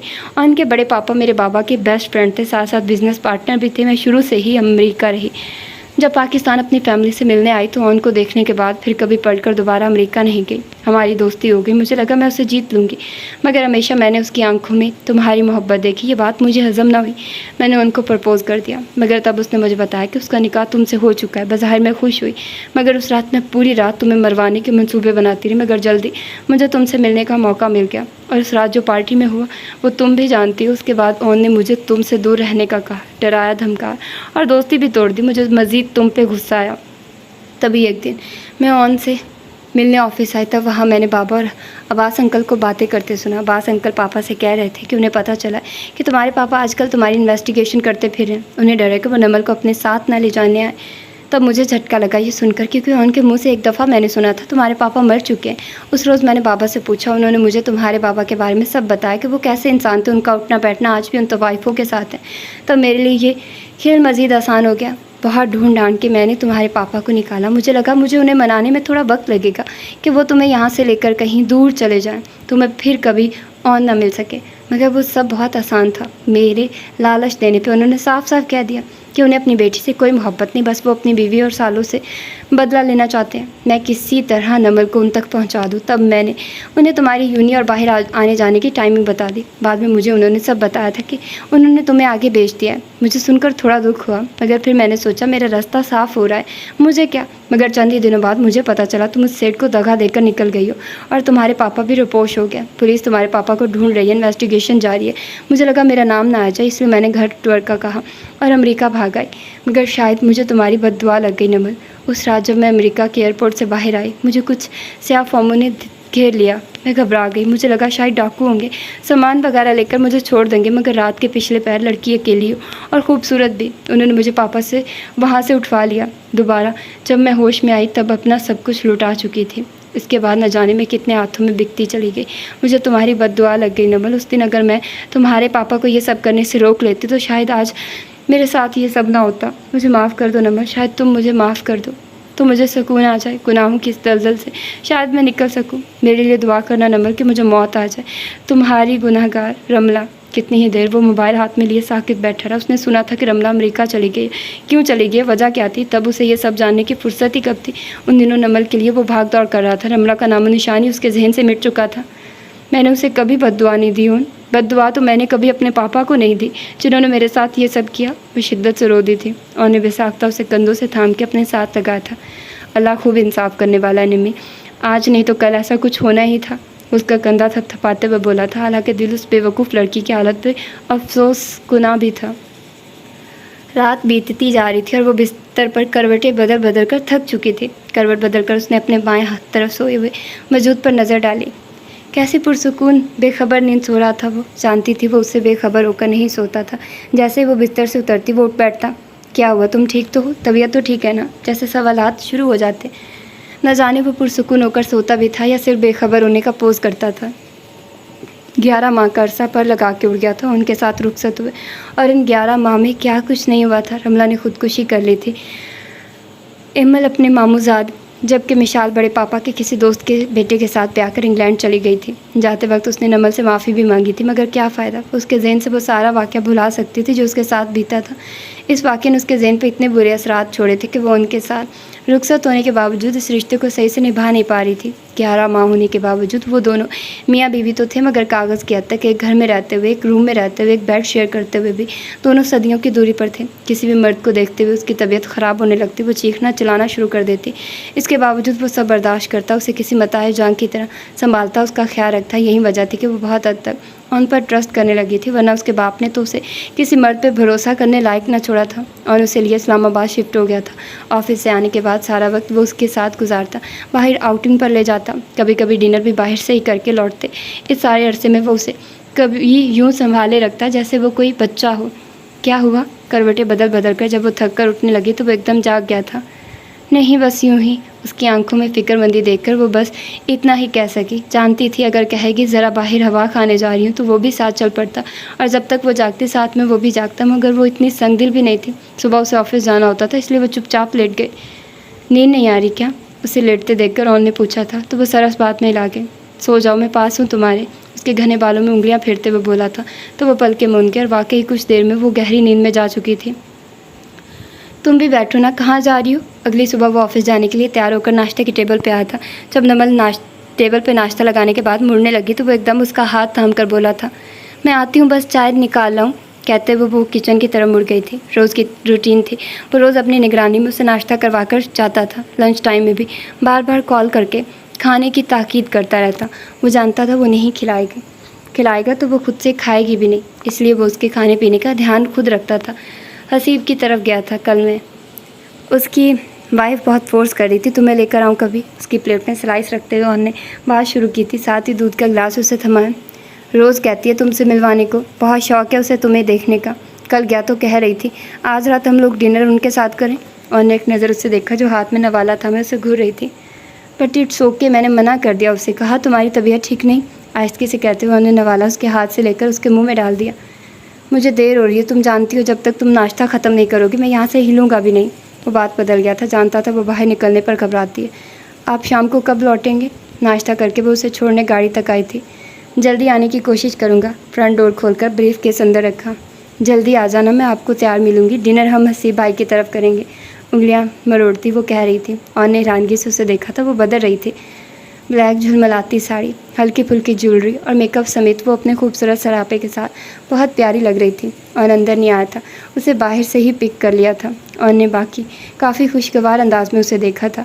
शादी के बाद वो शायद पहली बार तैयार हुई थी। अच्छी लग रही हो, बेख्तियार कह भी दिया था वो झीम के। हसीब भाई को शायद उन्होंने पहले ही बता दिया था। वो और उनकी वाइफ मरियम अपने 1 साल के बेटे को लिए पहले ही गेट पर इस्तकबाल के लिए खड़े थे। माशाल्लाह उन भाई, आपकी बीवी तो बहुत प्यारी है। आप किस पे चले गए, सड़ू किस्म के। उसके गले मिलते हुए मरियम ने उनको छेड़ा था तो वो मुस्कुरा दिया। ऐसे तो मत कहो, तुम्हारे शौहर से तो खासा हैंडसम हो यार। जवाबन नौन ने भी उसे चिढ़ाया। अपने मुंह मियाँ मिट्ठू, हसीब का कहका बेसाख्ता था। मेरे शौहर जैसा हैंडसम डैशिंग बंदा तो इस दुनिया में भी नहीं, वो फ़ौरन बोली थी। दुनिया की हर बीवी को अपना बंदा ऐसा ही लगता है, चाहे वो काला भज्जन ही क्यों ना हो। मेरी बीवी से भी पूछ लो, यही कहेगी। और ने उसे भी साथ घसीटा था। बेसाख्ता कहका पड़ा था। वो झीम गई थी। बाकी का सारा टाइम वो मरियम के साथ रही थी। वो एक अच्छी और खासी हंसमुख लड़की थी। थोड़ी मोटी सी थी पर मोटापा जचता था उस पर। यही वजह थी जो ऑन बार बार उसे छेड़ता था और वो बिना माइंड किए हंसती चली जाती। हसीब भाई से तो वो बस एक दो बार ही मिली थी। यहीं आकर उसे पता चला था वो हसीब और मरियम तीनों यूनी फेलोज़ रह चुके थे। ज़बरदस्त किस्म के अफेयर के बाद हसीब और मरियम की 3 साल पहले शादी हो चुकी थी। अब उनका 1 साल का बेटा भी था और वो भी गोलू गपला सा। माशाल्लाह इतना प्यारा था कि छोड़ने को दिल ही नहीं करता। हसीब भाई का बेटा बहुत प्यारा है माशाल्लाह। वापसी पे वो ऑन से कह रही थी। हाँ बहुत क्यूट है, मैं रोज़ जाता हूँ सिर्फ उससे मिलने के लिए वहाँ। और उनके चेहरे पर बहुत खूबसूरत मुस्कुराहट थी। नमल ने चौंक कर उसे देखा था। आपको बच्चे बहुत पसंद है क्या, झिझकते हुए पूछा था। हाँ ना, बहुत पसंद है। हमारे भी ऐसे ही क्यूट क्यूट होंगे, है ना। वो तेज़ी से बोला तो वो धक से रह गई। कितना हसरत भरा लहजा था ना। आंखें चुराती हुई वो गाड़ी से उतरकर अंदर की जानिब बढ़ गई। पीछे बैठा और सर पे हाथ फेर कर रह गया। जिस वक्त वो अपने रूम में आया, वार्डरूम में सर दिए खड़ी नजर आई। एक नज़र उनको आते देखा, साथ ही गर्दन वापस घुमा ली। वार्डरूम से कपड़े निकाल कर पलटी, साथ ही बिजली गई थी। नमल का दिल खौफ से सिमटने लगा। ऑन, उसकी हलक से हल्की सी चीख निकली थी। ऑन ऑन, वो बेख्तियार पुकारे गई। कमरे में बिल्कुल अंधेरा था। नमल, मैं यहीं हूँ, घबराओ नहीं, उसे करीब से ही ऑन की आवाज़ सुनाई दी थी। हाँ लाइट जलाइए, मुझे डर लग रहा है। उसके सीने में मुंह दिए फूट फूट कर रो दी। आंखों के गिर्द वही मंजर उभरने लगा, अपनी तरफ बढ़ते वहशी दरिंदों के हाथ। टेक इट ईजी नमल, मैं यहीं हूँ, रिलैक्स रहो। उसके रोने से परेशान हुआ था। जींस की पॉकेट से सेल निकाल कर टॉर्च जलाई। तुम सुकून से बैठो, मैं जनरेटर ऑन करके आता हूँ, उसे बिस्तर पर बिठाते हुए तसल्ली दी। मगर वो सर हिलाते उसका हाथ मजबूती से थाम गई। नहीं, आप बस यहीं रहिए मेरे पास। डरा डरा खौफजदा लहजा था। उन्हें गहरी सांस भर के उसे देखा। ओके ओके, रिलैक्स, नहीं जाता, यहीं हूँ। तुम ऊपर जाओ, पाँव करके सीधी हो जाओ। वो सर हिलाते हुए उठकर बैठ गई। बाएं जानिब बढ़ी। जब उसकी साड़ी का पल्लू उनकी वाच की हुक में फंसा था, वो आगे बढ़ती झटका खाकर रुकी थी। खौफ से पल्लू थामे, दोनों हाथ सीने पर लपेटे। अगले ही पल वो चीखते हुए मुड़ी थी। तुम घटिया इंसान, खबरदार मुझे छूने की कोशिश की तो अंधेरे का फ़ायदा उठाते हो। मेरे करीब मत आना, मैं जान ले लूँगी अपनी। मुझे हाथ मत लगाना, खबरदार खबरदार। खौफ से पीली पड़ती वो चीख रही थी और उन सुन सा काटो तो बदन में लहू नहीं की तफसीर बना खड़ा था। इसी लम्हे पूरा कमरा रोशनी में नहा गया। लाइट आ गई थी। वो भी जैसे होश में आई थी। उन्हें घड़ी की हुक में फंसा, साड़ी के पल्लू वाला हाथ बुलंद किया था, उसकी नज़रों के सामने किया। क्या समझ रही थी वो, उसे कोई लुटेरा डाकू। वो शर्मिंदा सी खड़ी रह गई। उन्हें अफसोस से सर हिलाते हुए पल्लू को हुक से खींचकर बाहर निकाला और काटदार निगाह उस पर डालता हुआ कमरे तो क्या घर से ही निकल गया। पीछे वो साकेत सी खड़ी रह गई थी। पूरी रात गुजर गई थी, वो घर नहीं आया। वो भी यूं ही कारपेट पे घुटनों में सर दिए बैठी रही। सुबह से अगली रात भी हो गई। उसे उनकी गाड़ी का घारन सुनाई दिया। उसे लगा वो रूम में आएगा तो वो माफ़ी मांग लेगी। ऐसे कब इग्नोर किया था उसे ऑन ने। मगर हरकत भी तो कुछ ऐसी की थी ना। मगर वो जानता था वो अभी सही तरह नॉर्मल नहीं हुई थी, मेंटली डिस्टर्ब थी। मगर उसका इंतज़ार ही रहा। वो आया मगर आते स्टडी रूम में घुस गया। अगली सुबह फिर बगैर उससे बात किए नाश्ता किया वो घर से निकल गया। पिछले 3 दिन से वो यहीं तो कर रहा था। और नमल अंदर ही अंदर जैसे उसके रवैये से मर रही थी। 3 दिन से वो उसी साड़ी में भूखी प्यासी उसी जगह पे नढाल सी बैठी थी। मगर उसे ना आना था, ना आया। गलती उससे हुई थी और माफ़ी भी उसी को ही मांगनी थी। यही सोचते वो उठी तो मोबाइल देखा तो ऑफ पड़ा था। हिम्मत करती वो लाउंज तक आई और फ़ोन सेट से उनको कॉल मिलाए। कोई 5वीं 6ठी बेल पे उसकी आवाज़ सुनाई दी। और घर कब आएंगे, आवाज़ न कहा ज़्यादा थी। लेट हो जाऊँगा आज। वो शायद बहुत मसरूफ़ था सोचकर खासा लेट जवाब दिया। और मुझे आपसे बात करनी, अभी आ जाइए। मेहनत भरा लहजा था मगर परवाह किसे थी। अभी मसरूफ़ हूँ बहुत। ठग के साथ ही फ़ोन बंद हो गया। वो वहीं बैठी फूट फूट कर रो दी थी। बहुत सारा रो चुकने के बाद जब वो अपने रूम में जाने के लिए उठी, नकाहत कमज़ोरी, 3 दिन से भूखी प्यासी, चक्कर पे चक्कर आ रहे थे। इससे पहले कि वो कदम बढ़ाती धड़ाम से कारपेट पे गिरी थी। गिरने से पहले लाउंज में पड़े मेज़ से टकराई थी। बेहोश होने से पहले सर से शदीद ठेस उठते महसूस हुई थी। इसके बाद वो आवाज़ खो बैठी थी। रात के जब वो लौटा तो खासा थक चुका था। कुछ ज़हनी दबाव था और कुछ काम भी अच्छा खासा था। इस वजह से आज पहले से काफ़ी लेट हो चुका था। जिस वक्त घर दाखिल हुई तो सारा घर अंधेरे में डूबा हुआ था। लॉन्च में दाखिल होते लाइट्स जलाई और अगले ही लम्हे वो ठटक कर रुक गया था। कारपेट पे वो पड़ी थी बेसुध सी। नमल अगले पल वो सब भुलाकर उसकी तरफ बढ़ा था। ऊंधे मुँह पड़ी नमल को सीधा किया तो पेशानी पे जमी लंबी सी खून की लकीर नज़र आई। न जाने वो कब की यूं ही पड़ी थी। वो तेज़ी से उसे उठाकर रूम में ले आया। डॉक्टर को कॉल करने के बाद उसे होश में लाने की कोशिश करने लगा, मगर हर कोशिश नाकाम ठहरी। अब वो सही मायनों में परेशान हुआ। ये कब से भूखी है, इसी वजह से ये बेहोश हुई है, काफ़ी वीक हो रही है। प्लीज़ आप इनके खाने पीने का ख़ास ध्यान रखिए। डॉक्टर ने आने और चेकअप के बाद डॉक्टर ने ख़ास खाने पे ज़ोर दिया तो वो शर्मिंदा हुआ। वो उसकी ज़हनी हालत जानता तो था, इसके बावजूद उसी से नाराज़ हो बैठा। जानता था वो खुद से कब खाती थी, हमेशा उनको इसे ज़बरदस्ती खिलाना पड़ता था। डॉक्टर ने ड्रिप लगाने के बाद उसके माथे पे बैंडेज कर दी और कुछ मेडिसिन लिख दी थी। डॉक्टर को छोड़ने के बाद वो किचन में चला आया। फ्रिज खोलने के बाद उसे पता चला 3 दिन पहले का खाना अभी भी वैसे ही पड़ा था। वो अफसोस से सर हिलाता हुआ यखनी के लिए चीज़ें निकालने लगा। ठीक आधे घंटे बाद जब वो सूप वाला बाउल लिए अंदर दाखिल हुआ, वो उसे बेड पे बैठी नजर आए। वो चुपचाप उसके सामने बैठ गया। सूप से भरकर चम्मच उसके सामने किया, मगर वो नफ़ी में गर्दन हिला गई। मुंह खोलो नमल, आवाज़ में सख्ती थी। नमल की आंखें भर आई। नहीं, नफ़ी में सर हिलाते 2 आंसू पलकों की बाहर तोड़कर बेदर्दी से गाल पे फिसल आया। नमल तंग मत करो, अब की बार बोला तो लहजा नरम था। जब तक बात नहीं करेंगे कुछ नहीं खाऊंगी, रंधी आवाज़ में कहते हुए उसके हाथ चटकना चाहे तो ऑन ने गहरी सांस छोड़कर चम्मच वापस बाउल में रखा। कर रहा हूँ बात, अब बताओ। ऐसे नहीं, प्यार से बात करें। वो फूट फूट कर रो दी थी। ऑन ने झुंझला कर उसे देखा। रो रो के बस खूबसूरत आंखों का सत्यानाश मारेगी। प्यार की ज़बान समझ आई है कभी तुम्हें? वो खफकी से घूरा। अब करें, अब समझा करूँगी ना। फ़ौरन चेहरा साफ करके उसे देखा। उनको बेसाख्ता उस पर प्यार आया। बाउल मेज़ पे रखकर कमर पे हाथ डालकर करीब गया।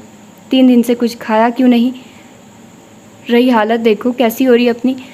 प्यार भरी खफकी से भरपूर सरगोशी की थी। आप जब जब नाराज़ होंगे मैं तब तब नहीं खाऊंगी बस। उसकी शर्ट के बटनों से खेलते हुए वो बोली। और अगर मैं नाराज़ ही ना हूँ तो? पेशानी पर मोहब्बत की मोहर सबके। तो मैं हर रोज़ खाया करूँगी, आपकी हर बात भी माना करूँगी। भीगी पलकें उठाकर वो मुस्कुराई थी और ने झुककर उसकी पलकों पे ठहरे मोतियों को चुना था। अच्छा, हर बात मानोगी मेरी? आंखों में हैरत लिए उसे देखा तो वो तेज़ी से सर इस बात में हिला गई। फिर मुझे 1 नहीं 2 नहीं, बच्चों की पूरी टीम चाहिए।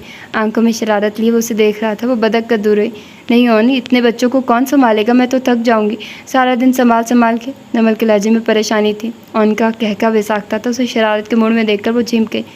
मैं किस लिए हूँ, साथ मिलकर दोनों संभालेंगे। और मुस्कुराते हुए उस पर झुका था और एक इस्तेहकाक भरी मोहर उसकी पेशानी पे सबकी थी। नमल उसकी पनाह में मजीद सिमट गई। अब उस पनाह में खौफ का अंसर नहीं बल्कि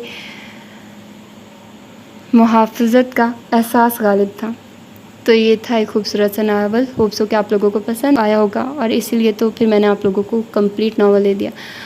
और आजकल आप लोग देख ही रहे होंगे कि मेरी ज़बान कुछ ज़्यादा फिसल रही है, मतलब अल्फाज की अदायगी में सही नहीं कर पा रही। जैसे वो थोड़े से अल्फाज गलत नहीं हो जाते, वो थोड़े से अजीब से अल्फाज मेरे मुँह से निकल रहे हैं, मतलब सही नहीं निकल रहे हैं। ऐसा पता नहीं क्यों हो रहा है। शायद मैं बहुत थकी हुई हूँ और मुझे बहुत ज़्यादा प्यास भी लग रही है और मैंने अभी नमाज़ भी पढ़नी है। तो मेरे पास अभी मैंने बहुत काम करने हैं, अभी सोना है। अभी 10 से काफ़ी टाइम ऊपर हो गया, 10:30 तो हो गए होंगे।